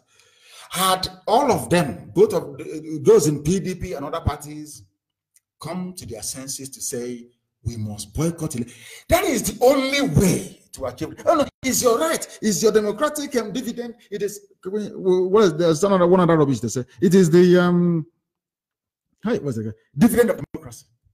Your PVC, your card, your vote. Make your vote count. This is a new method in Imo State. They leave you, you do all your nonsense you want to do. Tanko will tell you, oh, is that our slave there? They say, yes, what's his name? Is Uzodinma. Bring him to the Supreme Court. You go through appeal court will uphold the decision of INEC and all the rest of it. You come to Supreme Court. And there and then they will say, he's our boy. Hope Uzodinma is our slave, our new slave to replace Kurawasa. And that's it. And Imo State is gone. And monarchs in Imo State, caution, to withdraw lawsuit. Give us the names of those monarchs. Criminals everywhere. And tomorrow they can't say, we are Igbo. So they reason like fools. Like fools. They say, I insult, why won't I insult you? Are you normal? If you're normal, would I insult you? Do I insult people who are reasonable? I only insult fools who cannot reason. I remind you that you cannot reason. It's only now that waking up. We want to replace Tanko. How can I replace Tanko? It's too late. Way too late. Way too late. Insecurity, we are in unpredictable situation. Do you know who said this? The problem in Nigeria, the insecurity, the terrorism, the chaos, the mayhem, the rape, the murder, the slaughter, the police accidental discharge, the killing of innocent people, the beheading of thousands of people on a daily basis. They call it insecurity. I call it breakdown of law and order. Do you know what the answer is? Those perambulating in my village are the army that is meant to be combating or fighting insurgency, dealing with all these problems. They are in a peaceful village circulating. We have them on camera everywhere. They think we are stupid. Once, not in front of my house, so we have them on camera everywhere. Once you approach 1 kilometer to my house, you're on camera and the whole world is watching you. I'm telling you, go on, so you'll be prepared. So that once they raise their rifle to shoot at us, anything that happens, I know that they will even pay some people and say, go to the crowd and start trouble. But we are IPOB now, aren't we? We are one family, we know who we are. Insecurity, there is problem going on in Nigeria, and Nigerian government have decided to deploy their troops to a very tiny village that is going to hold a burial on the 14th. And what is their response to the insecurity? Listen to this, Nigerians, listen. What is the response of the federal government of Nigeria to the deplorable state of life and property in that contraption? Do you know what they said? Federal government said, we are in unpredictable situation. Of course, it will be an unpredictable situation because you've gotten the priorities wrong. Soldiers that should be fighting war in the north are in the east, in Biafra land, molesting people, taking money, setting up checkpoints and roadblocks. If those 56 checkpoints you have from Iguacha to Enugu we are to be established in Borno, you will eradicate Boko Haram. 56 checkpoints. I said 6 checkpoints from Iguacha to Enugu. 56. If they mount 56 checkpoints only from Damaturu to Maiduguri, there will be no terrorism again in the north. But they are all in the east. That is the same way we come from. I know the world is listening, but they must listen. And sometimes imbibe what we are saying in the oldest language in the whole world, which is Igbo language, the oldest in the whole world. That is the language that the angels speak in heaven. As Sundibo, the ancient. That is the language of heaven itself. For those who do not know. Sometimes they wonder why I mix it in my broadcast. And I said to them, with all due respect, I'm not English. I'm a British citizen, yes, but I'm not English. I'm not. And that is why sometimes I speak in the language of the ancients. And I must do so. There is insecurity in Nigeria, and the National Security Advisor, another Fulani man, Baba Ghana Monguno, they're all everywhere. I said, President Fulani, National Security Advisor Fulani, Intelligence Service Fulani, DSS is Fulani, and you're wondering why there is insecurity. People who don't go to school, and you're wondering why there is insecurity. I asked you this before. Do they have any engineers from there? The answer is no. Do they have scientists? The answer is no. Then what makes you think that they can make any difference in your life? If you say you're being, it's ethnic jingoism. That's the new one, ethnic jingoism. Ethnic jingoism, of course. We must speak in a way that our mothers can understand us. Addressing reporters after an emergency National Council meeting chaired by Jubril, that they call Muhammadu Buhari, the National Security Advisor said that the security challenges were multidimensional, internal, external, diplomatic, economic, and defense-related. Grammar. Ask him, Monguno, who is in charge of internal, Fulani, external, Fulani, diplomatic, Fulani, economic, Fulani, defense, Fulani? Why won't it fail? I ask. Why won't it fail? I ask you.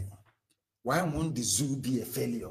You allowed failures to rig themselves into office. Why won't Nigeria be a failure? You were there, you folded your arms. They released the terrorists. They terrorized all of you into submission. You got rid of Jonathan. You now have the cabal in charge. When Buhari is there, they bring another one for you. If they, they can do anything they like. If they like, they can jump to the third term. There is nothing any of you can do. You can't do nothing. You are spineless. That one said, I'm working for every life matter. I'm working for peace. But when Jonathan was there, you were protesting. You were protesting. These are the Muslims that later turned to Christians that idiots are following. I feel sorry for some of you, honestly speaking. I feel sorry for some of you. I think my deputy said he will go after them. I'm waiting for him to go after them because they need to be shredded and destroyed, all of them. Shredded and destroyed. Shredded and destroyed. Oh, we are fighting terrorism. We are fighting corruption. And some of you bought the nonsense that they're fighting corruption, but they are the ones who are corrupt. They say they are fighting corruption. They are the ones who are corrupt. Some of you have heard about the Malabu case, the Goje corruption cases. They jailed Roger Zakalo. Roger Zakalo is in jail. We are fighting corruption. Can't you see? Roger Zakalo is in jail. He's a Biafran, he's a Christian, so they can throw him in jail. Look at all the names of the governors they claim they have jailed from the north. They're all either John this or that. They're all Christians. Some of you don't know what is happening. This is according to independent research and analysis. That Malami, your so-called AGF, Malami, another quota product of Sharia legal system in the north, is the one who is now feeding large on Malabu corruption case and the Goje corruption scandal as well. These are the people that you see. One of the want to address him. They say the AGF, Attorney General of the Federation. A thief.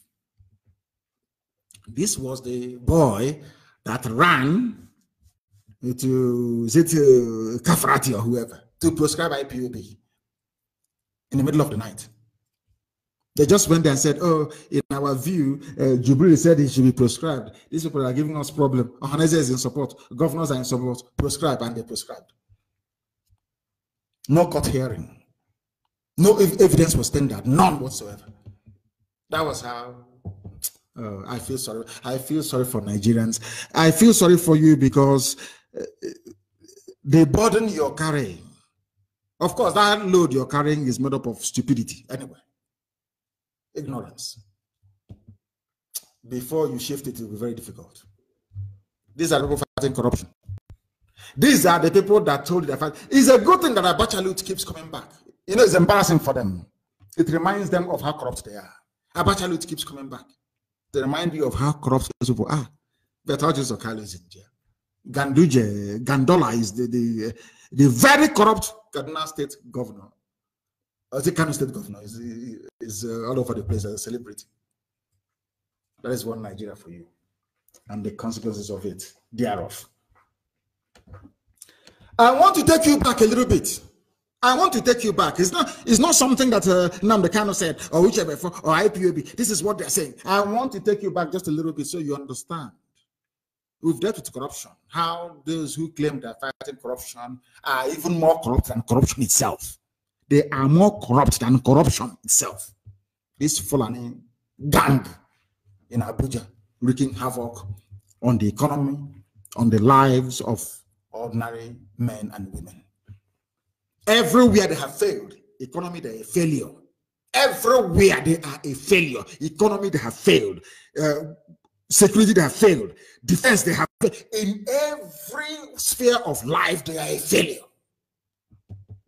That I'm sure some of you will take a bribe and even recommend them next time. It was Buhari, the dead one, who stopped South African mercenaries that they actually hired during the war against Biafra.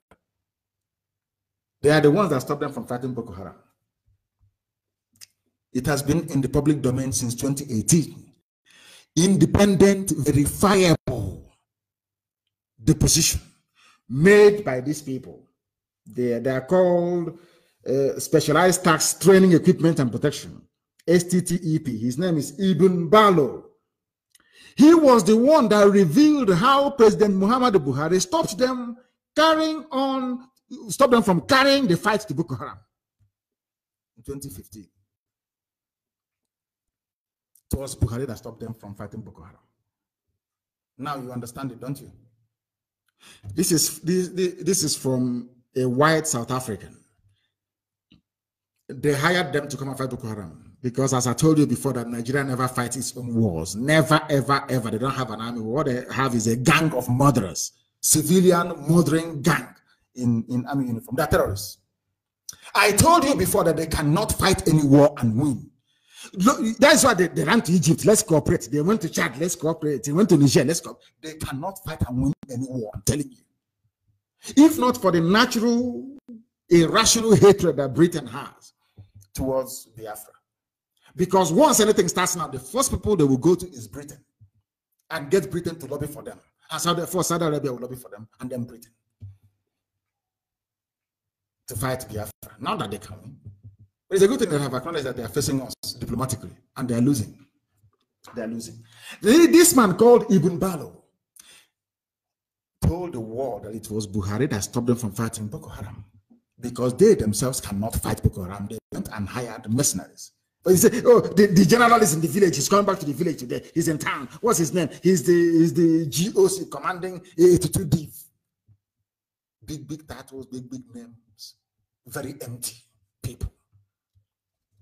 They still went to South Africa to go and hire the Specialized Tax Training Equipment and Protection Team, STTEP, headed by Ibn Balo, to come and fight their war for them in the zoo called Nigeria, because they cannot fight. They have never fought before and they can never fight. That is why they go about looking for alliances, because the Nigerian army is only good at killing civilians. That is what they are good at. Nothing more, nothing less. Which one are we going to mention? Which one are we going to leave?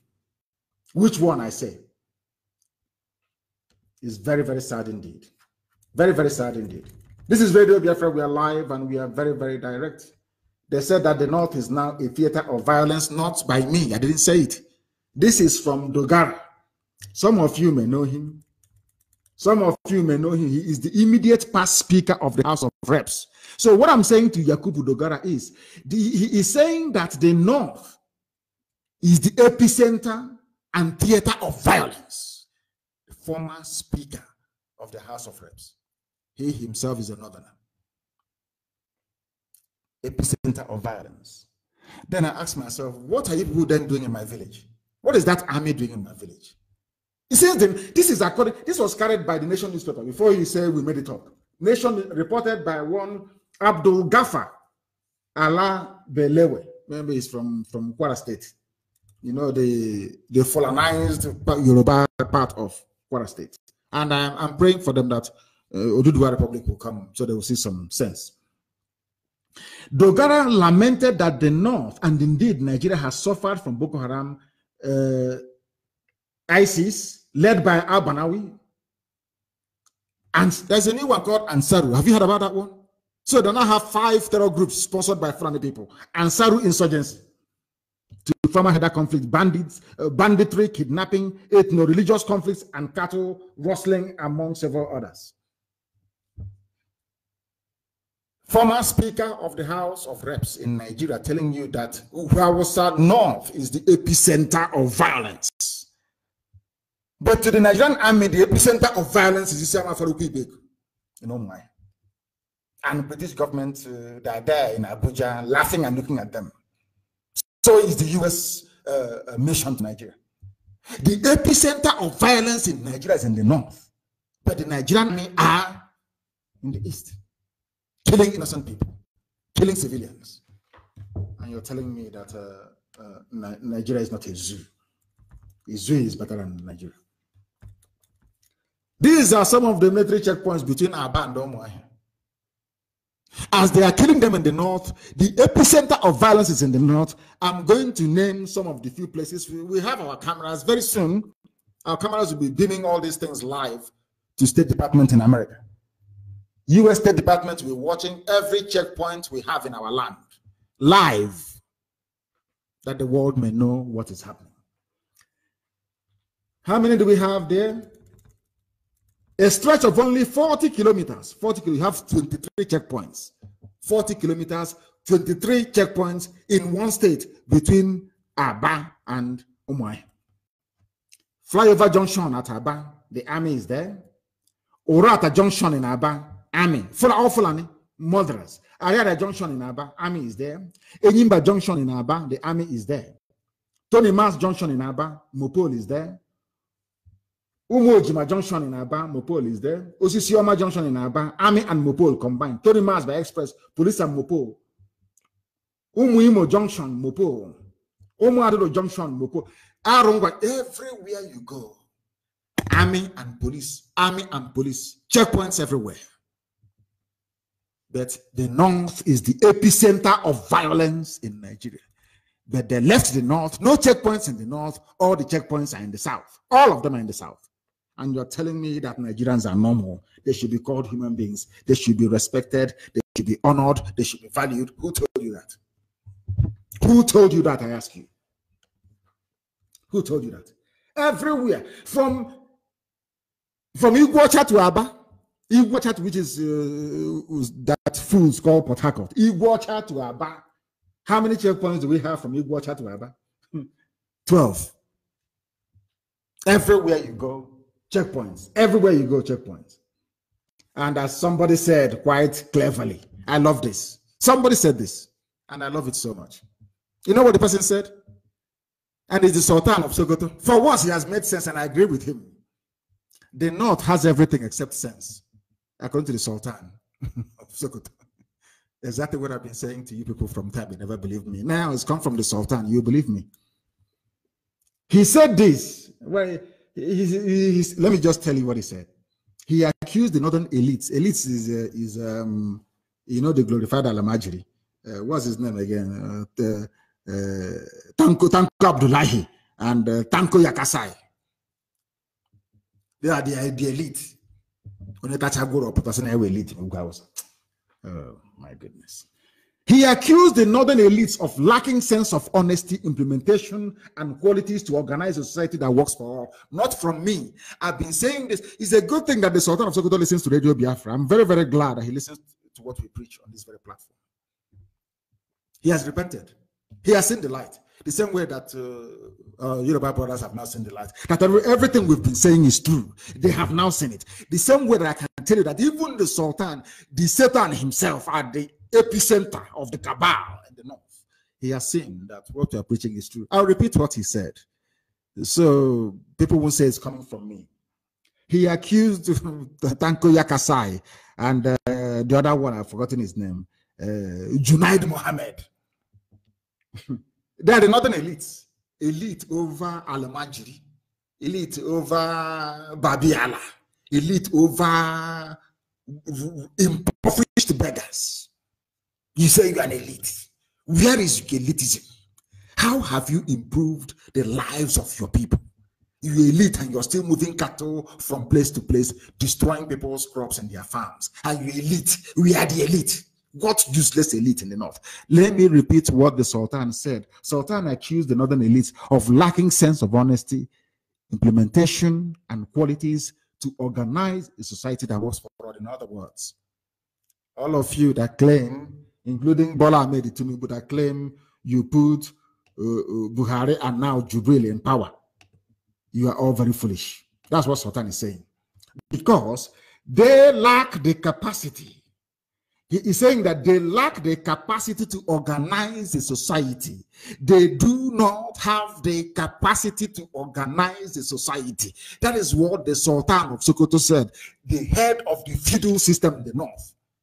Now you will believe me, won't you? When I say something next time, you believe me. Because as I said, eventually, everything I say comes to pass. People will begin to open their eyes and their ears to receive this very gospel of redemption.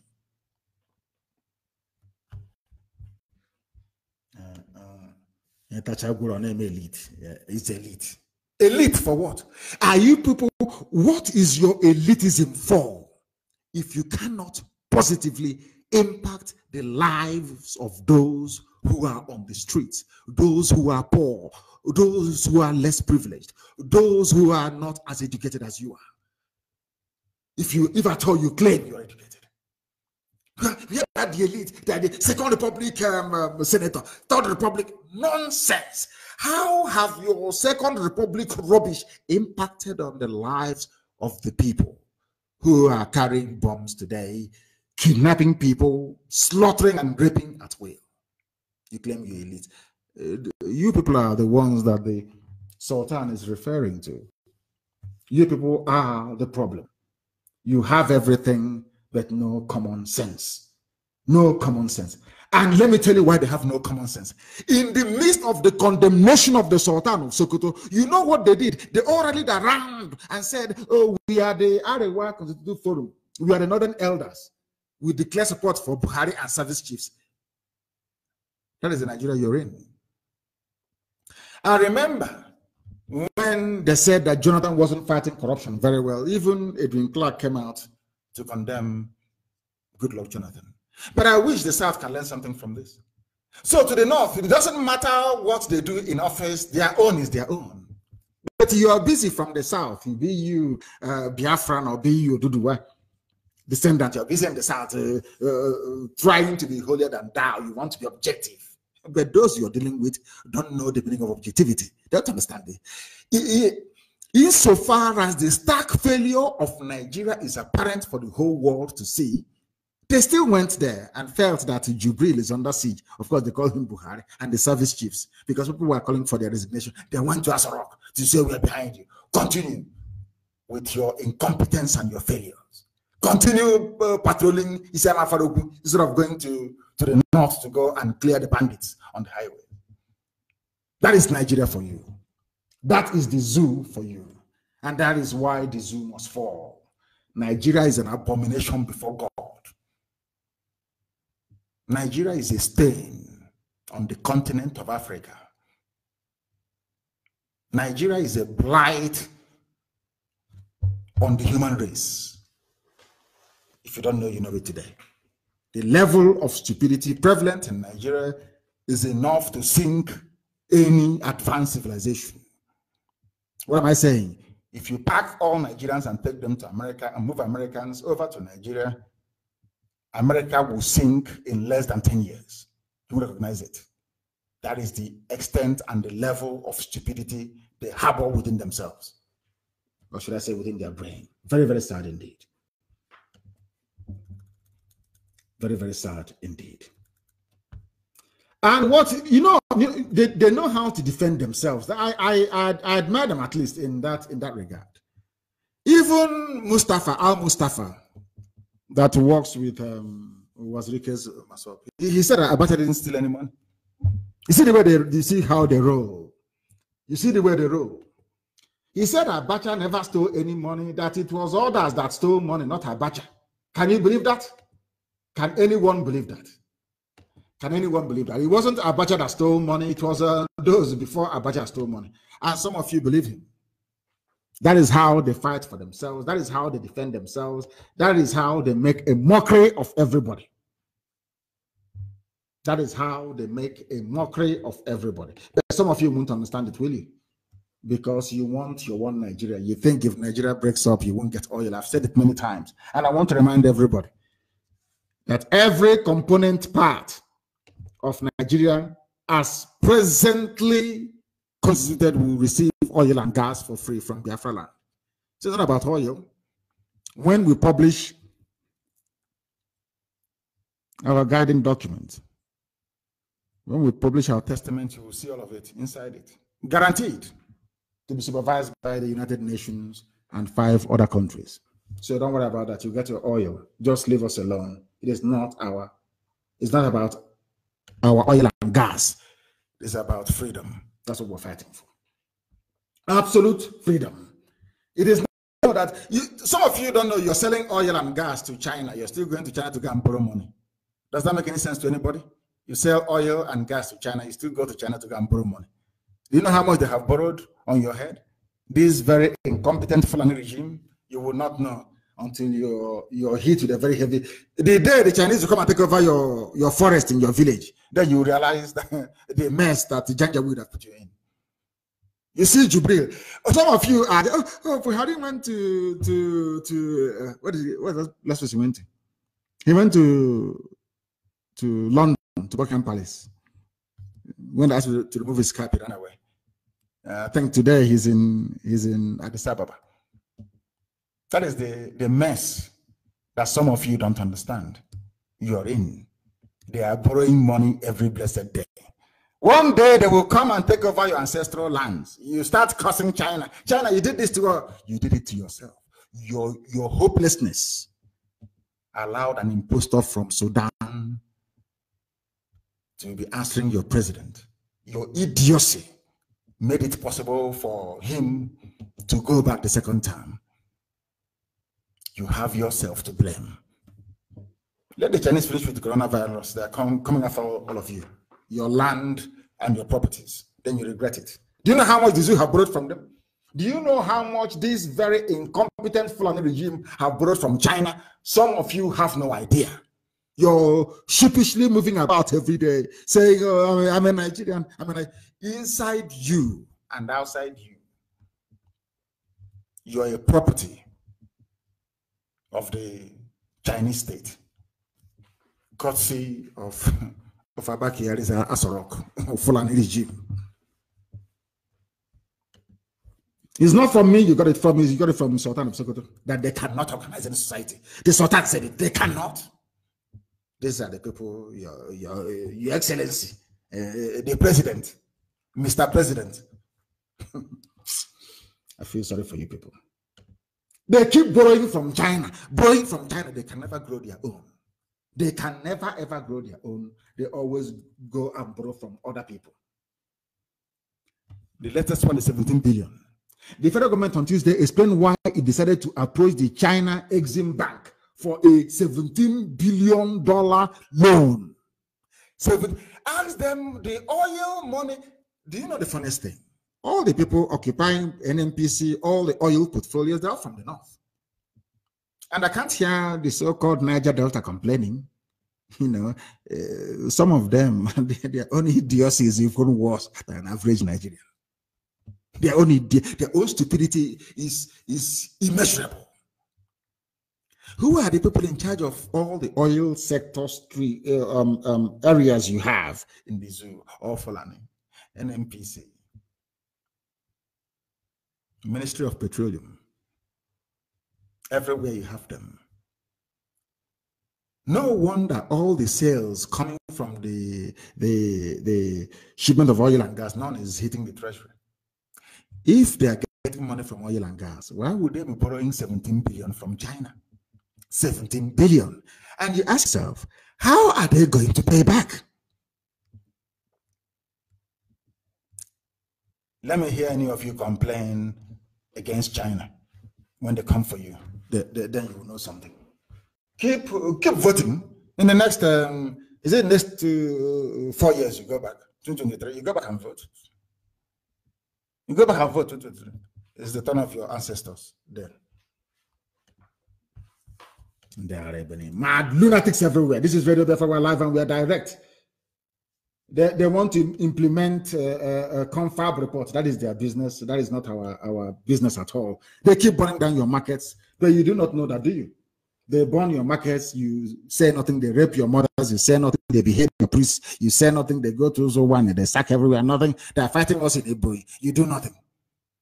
And you're praying for one Nigeria. My goodness, it's very, very painful. Extremely painful what we have to go through.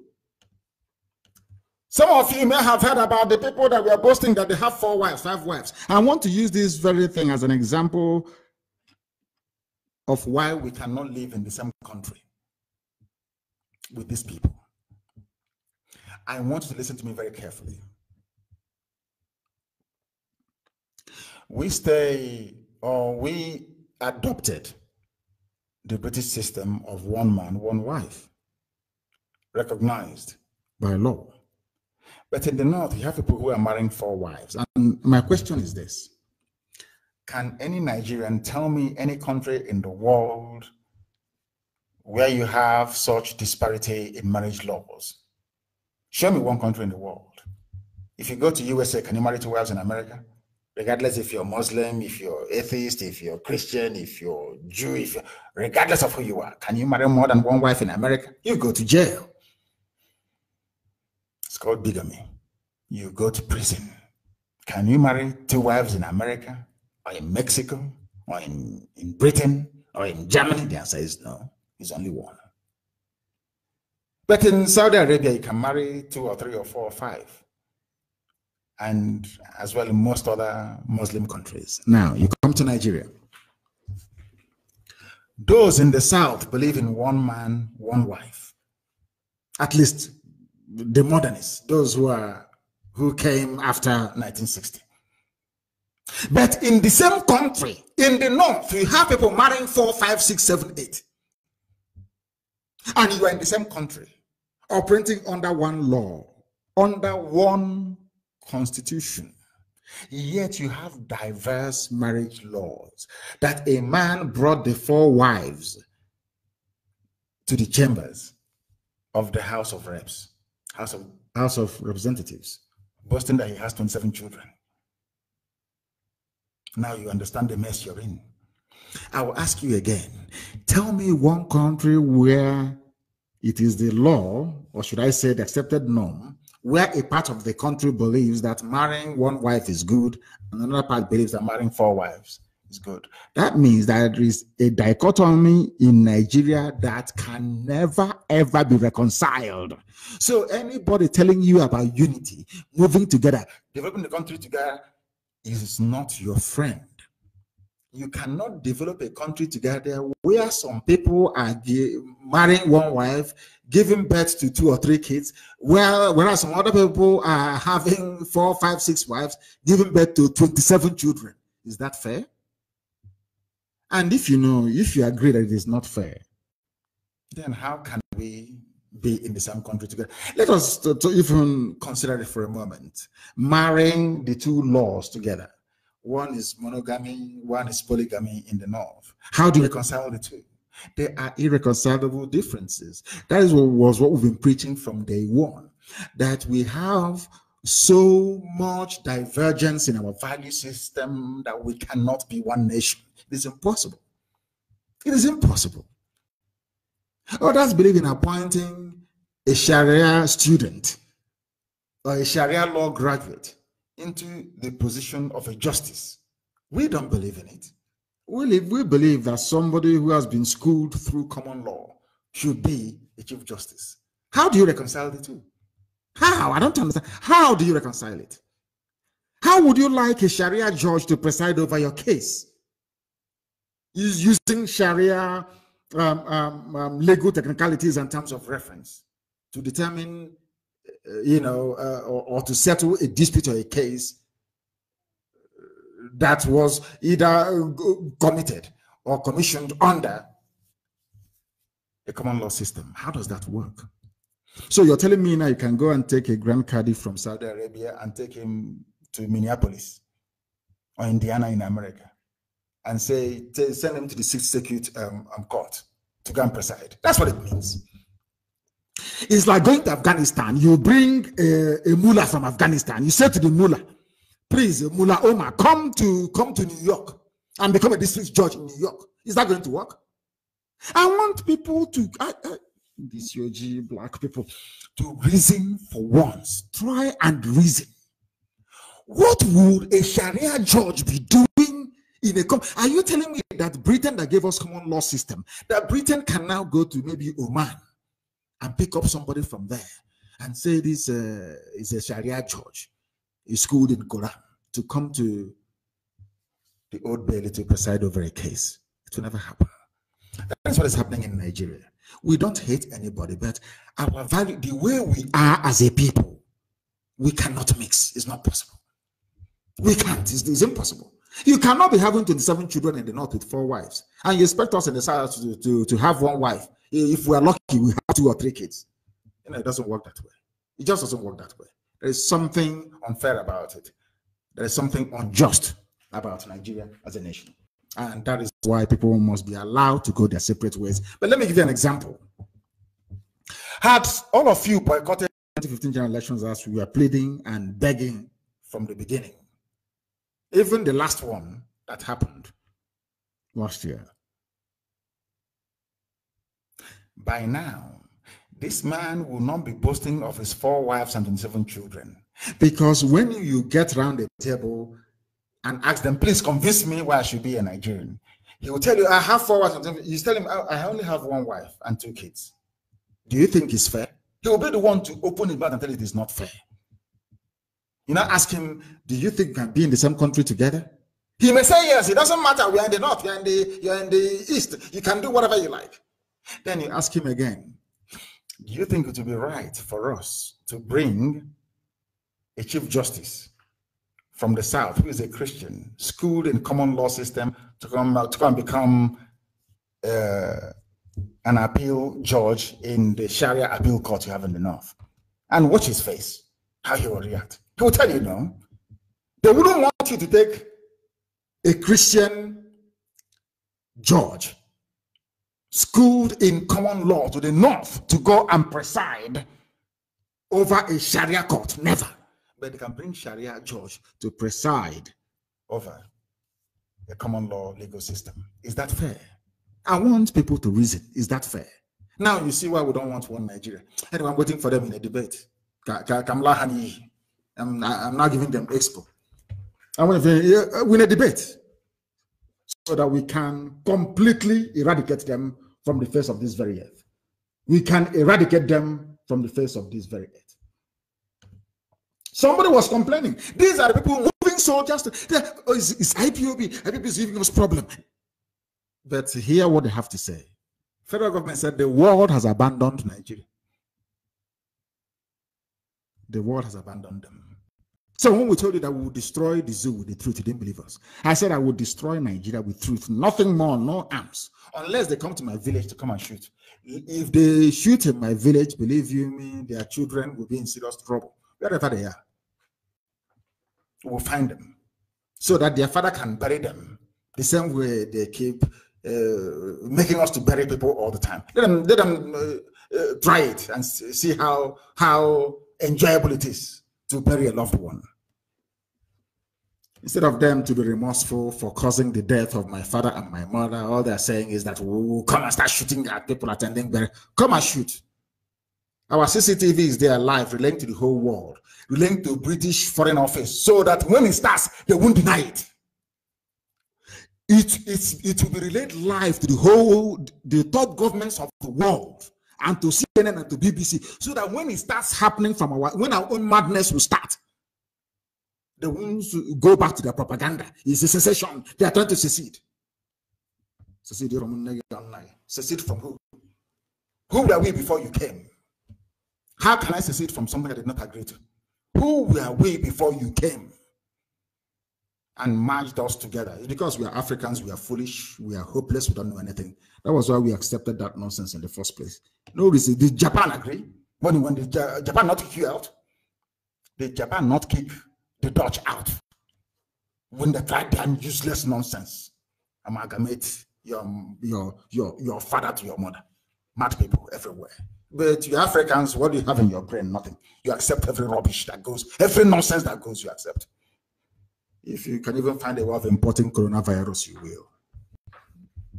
I preach the truth here on radio. We are live and we are direct. The time now is approaching. It's 27 minutes past the top of the hour, wherever you are on the face of this very earth. I wrote something which I totally and completely agree with. And with permission from him, I'm going to read this out because I agree with it in total, completely and totally. We want to let the world know that we IPOB, this is, if you don't do this, we'll go. Ududuwa is now saying it.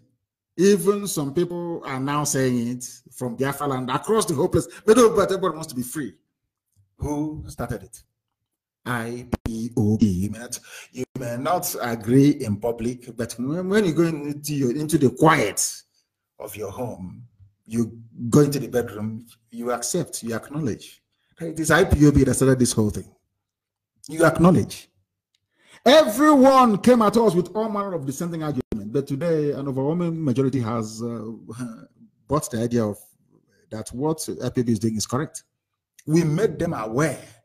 The apothecary you have in Yoruba land is a direct product of IPOB agitation. Our call on this platform for Yoruba to rise up every blessed day, rise up and do something. You cannot keep supporting evil forever and ever. Do something for us. And they have done it. And we support them for it. Who started they were quoting Danjuma. Danjuma said, defend yourself before they kill you. Who started it? We did. I was in the USA. I told World Igbo Congress, give us arms because they are coming. I've seen them, they are coming. Have they not come? Have they not come? Have you not noticed how fewer and fewer people are now coming out to challenge what Nnamdi Kanu says? Have you noticed it? Because it's the truth. We don't hate anybody. We don't. It is the truth. The whole world now knows that it is the truth. All this clamor, Amoteku, Shege Dambanza in the north, whatever they call it. Did we not start it? We told you that the center cannot hold, that this zoo will fall. It doesn't matter what you do. It doesn't matter how many influential publications you bribe abroad. It doesn't matter how powerful your lobbyists are in Washington. It doesn't matter how much money you give to the British High Commissioner to Nigeria. It doesn't matter. The zoo must fall. And they know it's going to fall. That's why they are running over the place. Let's go and see if we can disrupt the burial of his parents. They says nothing pains him. Let's see if we can carry the corpse. Can you imagine what they're planning? That they'll come and take the corpse of my mom and my dad, since nothing affects me, since this Biafra is burning within me. The desire for Biafra is so much that I don't feel any pain. That's what Alamajid is saying. So you does he even have this before? In Asoro, that is what Abakari is saying. That my passion for Biafra is so high, is so much that nothing, they know nothing can stop me, nothing, nobody, one of a woman can. So why don't we go and abduct the dead bodies of the mother and the father? Let's see if he will not be pained. That's what they're planning. That's why they're all over the place. We're waiting for them. That the world will bear us witness. They have prepared their lies, and I'm sure the British High Commissioner have prepared all their lies. Oh, they came there. There was a clash. I'm sure Yoruba newspapers have prepared their lies. Oh, there was a clash. There is a clash going on. There is a clash. I'm in my house, burying my parents, and you came to my house and telling me there's a clash. Thunder will fire you and fire the rest of your family. I'm in my house burying my parents, and you're bringing your arms, your guns from Sambisa forest to my house to cause trouble, and you're telling me there's a clash. Then you must have descended from the lineage of Lucifer. There will be no clash that day. It is them looking for our trouble, so that the world may know.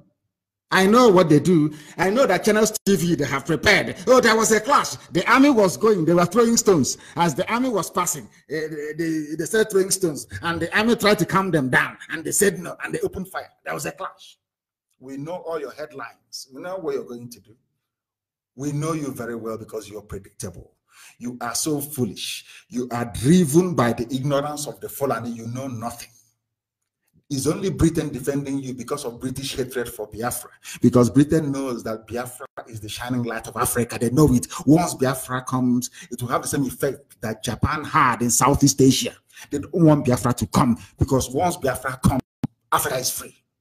You think they're stupid? They know. So then I don't look at Janjaweed Alamajide as holding me. It's not them holding me. I know the powers that are stopping Biafra. But you will deal with them. You watch and see what is going to happen. Watch and see what is going to. Let me also remind them.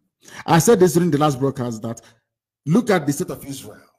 Throughout history, God will use nations to punish Israel. And after that, those nations will suffer. Go and check it very well. It's in the Bible. For those of you that read the scriptures, go and check it very, very well.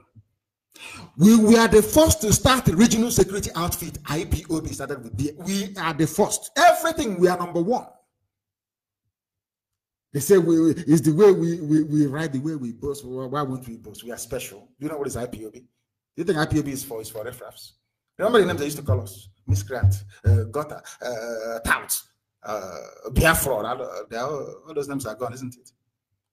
Because when they go back and they listen to this broadcast, they will say, oh my goodness, these people, they saw foul. But they'll come out, they'll be pretending they don't know. But of course, we know they listen. And they do what we ask them to do, because we stand on the truth. History has shown, as I have made full of root, history have shown repeatedly that only IPOB is proactive. Only, I said only. Forget it, only IPOB. That is why we would not abandon anybody. We are not fighting for Biafra just to liberate Biafra land alone. No, it's to set everybody free. I'm telling you the truth. Set everybody free. Set everybody free. Let people begin to decide. If Biafrans decide that one day they want to be in a country with Oduduwa, they sit around the table and they discuss it. This is what binds us together. This. Let's agree, and they agree and they move on. That is how civilized, that is how human beings form a nation. That is how countries are created, or through outright conquest. Not somebody coming from somewhere. You come to Lancaster House, come and drink tea. They drink tea. They say, oh, these are the elites. The elites when they drank tea with Queen Elizabeth and they danced with Queen Elizabeth and they went to become idiots. They came back and they are now independent. What utter garbage. Monkeys jumping from one tree to the other. Unbelievable. Unbelievable. We have defeated the zoo. Those they called miscreants. We are more intellectual than them, more intelligent than them, all of them combined, put together. I have said this to people before. Forget all this nonsense. Put a microphone in their mouth, live interview, and say, answer this question.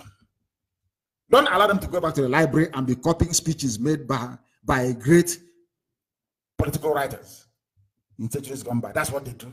You see it on paper. It's, hey, this big grammar. Rubbish. They copied it. Plagiarism. Put microphone in their mouth and say, speak the way Nnamdi Kanu does when he's on interview. They cannot. Not in 1 trillion years. They cannot. They're not articulate enough. Those you are calling miscreants, they are now telling you everything they have said is now come to pass. You are now doing everything they asked. When we asked them to form security, they said, no, you're trying to break the country. The same thing they argued against, they are now doing. Everything they accused us, everything they said, no to.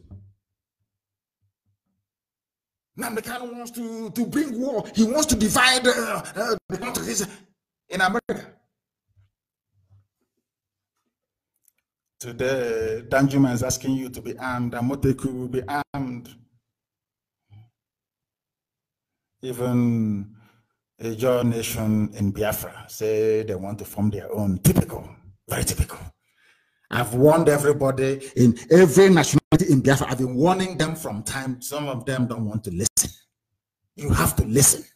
Some of you don't want to listen. A Jaw cannot go it alone and survive. You cannot. Not in 1 billion years, you cannot. The sooner you realize it, the better. Are we supposed to sit around the table and discuss everything? Of course we will. Biafra is for everybody. Every input matters. All the way to Igede. Everybody must contribute to the type of Biafra they want. It's not IPOB drawing a template and saying one size fits all. No, everybody must be involved in it. We are getting there. And when we get there, the confab will be held. And everybody will have his or her say. And then we come together and the constitution will be formalized and ratified. That's how it's going to be done. Nobody's going to lord it over anybody else. That means all our education is for nothing. We didn't go to school to behave like primitive Africans. We can't do that. It's impossible. We are learned. We are learned. And that brings us to the end of our very live transmission today, which unfortunately could not be aired across Biafra land on FM. I thank all of you for listening, but I do have 1 or 2 announcements to make. Very important announcements to make. Very, very critical, very, very important announcement to make. I appointed a new woman leader in Anambra. It's unfortunate in fact, Deputy will make sure that this program is replayed from tonight after we go off air. That is replayed. Nwada Nkechi Kulu Onyebuchi is the new IPOB woman leader in the whole of Anambra. And there are some people who are not following our laid down rules and procedures. This is my final warning to them. If they continue to misbehave or not to adhere to instructions, they will be expelled from IPOB. I say this to them. Onwatuegu is the Anambra State Coordinator. If one calls a meeting and you don't attend, you'll be suspended from IPOB. You'll be gone. No appeal, no excuses, nothing. If Onwatuegbe convenes a meeting, you must, I repeat, you must attend. Because we are fighting wars on multiple fronts. We don't need insubordination and ill discipline. Obey before you complain. The first thing I was taught when I went to government college, of course, the finest secondary school in the whole world. For those who know, should I say the finest high school in the whole world? Formerly Fisher High School. As soon as you go through the gate as an onion, the first thing, onion is class 1 student, a freshman. Once you go through the gate, the first thing they teach you is OBC. You obey before you complain. Attend the meetings and then you can complain afterwards. I'll listen to you. This is the final warning. Once Onwatuegbe convenes a meeting, you must attend. If you don't attend, you're off. The same thing goes with our women. Any meeting convened by Mwada Nkechi Kulonyebuchi, you don't attend, then you're off. You're not one of us. As simple as that. That brings us to the end of our program tonight. But I want to play something for our people as a way of sign off, to sign off this very program. What I said very many years ago, which, should I say, unfortunately, have come home to roost. Let me play it for you. ISIS will enter the zoo and Chad unless, and this is from an Islamic newspaper. As I told you before, anything you hear on Radio Biafra is correct. I told you on this platform that they will come for you. You see, let me tell you one thing that people don't know because you don't know history. I forgive some of you because in your schools in the zoo, they don't teach you anything. I want some people to actually go and sit down and study the history of Islam. Islam is the only religion that has never stopped growing. Islam is the only religion that has never stopped expanding through militancy and war. Others have stopped, only Islam. Christianity is based on convincing people, telling them about the message of hope and restoration of Yahweh Yeshua. Of course, immensely corrupted, that we know for sure. But Islam believes in expanding through war, and that war is coming. Now, I must be put on record. And Uchemefo, I wanted to record this very broadcast and play it all the time for our people to also understand and listen very carefully. And I will say it tonight. And if you come to me in the future, I'll refer you to the broadcast of the 8th of June, 2015. And that I made this very comment I'm about to make now at precisely 10 minutes to 8 p.m. in the evening. If ISIS comes down into the zoo, of course, they're part of Boko Haram anyway. If they fall, not if they, because they are forged an alliance already. If they launch any attack with the name of ISIS on the zoo soil, if you come to us to give us weapons, I will decline it. I will allow them to kill all of you before we mount any counteroffensive. Let me tell you one thing that you don't understand. Some of you, you claim you went to school, but you didn't go to school. Because if you went to school, you will understand how Islam works. Islam is coming for you. They must come for you. It's a M-U-S-T, must. There is nothing anybody can do about it. Only you can defend yourselves. This headline here is a confirmation if you need one. I think Abubakar said it yesterday. Today is being confirmed that ISIS is coming. Not just Boko Haram, but the real bad people that are coming. They need access to the oil, and they will get it to secure their financial base for their continued expansion within the whole of sub-Saharan Africa. The zoo is seen as pivotal. And Biafra land is where the resources that they're looking for is lying in. They don't trust Buhari anymore. Buhari was their godfather. They no longer trust him. I mean, Boko Haram in this instance. Buhari, they thought, would give them Sharia immediately. Buhari saying, I don't belong to anybody. From that day, they intensified their bombing. Some of you cannot reason, you cannot see very well because you're blind. But at least you're lucky. You are listening to Radio Biafra. Very, very lucky indeed. I'm telling you the truth. Or else, I can fufu in your blindness. It is that darkness we've come to shed light on, that you can see properly. If they enter the zoo, I will not command this army. And I need guns and I have the men. I need guns and I need bullets. That's what we need. And then we win. I have been sounding this warning. I've been telling you, you think we are joking. They are coming. Your mothers will be raped. Your sisters will be married off as slaves. I'm telling you that now. Right as I speak, write it down. Biafra land will be decimated unless we equip this army to defend us. If we don't equip our army to defend us, in other words, if we don't march this year, it will be very difficult for us to recover. Forget all this nonsense. All these so-called pro-Biafra groups you're saying, Awasa brought them out to confuse you. Awasa brought them out. That is why they cannot say what we are saying or do what we're capable of doing. These are Awasa groups, and you are not listening. You are not listening because the devil has gone into all this idol that you worship. The devil has gone inside you to harden your heart, to blind your eyes that you can no longer see. That day, I will tell you to remember the broadcast of the 8th of June, 2015. I will tell you to go back to it. I need guns and I need weapons. If I don't have guns and bullets, the army of Biafra cannot defend your towns and villages. The sooner you get that into your thick skull, the better for everybody. You are black people, you don't reason, I know that for sure. But the sooner you take this very message seriously, the better for everybody. Or else you're finished. ISIS is coming. They will enter the zoo and Chad very, very shortly. Not as Boko Haram, they are coming in as their franchise and as their name dictates. ISIS is coming. If you like, you make haste while the sun is shining, or if you like, you can continue to be dumb and stupid. That is entirely up to you. I won't be there, but you'll be dead anyway. And Radio Biafra will not report it, and nobody will. If you like, you give us guns. If you like, you don't. We are trying to save you, not you saving us. We'll continue. As I said, when the time comes, I'll remind you, that was my voice on the 8th of June, 2015. I said, when the time comes, I will refer you to this broadcast. I am referring you to that same broadcast today, the broadcast of 8th of June, 2015. I told you they will come. Have they not come? I don't believe in village prophecy. If the APC gives you the result of a tribunal, election tribunal, you can't be jumping up and down like a spring chicken. I tell you what will happen before it happens.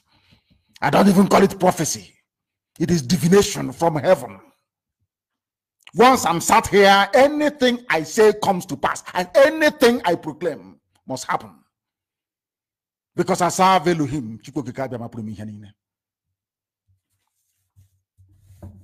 The fools were playing with us, laughing and joking.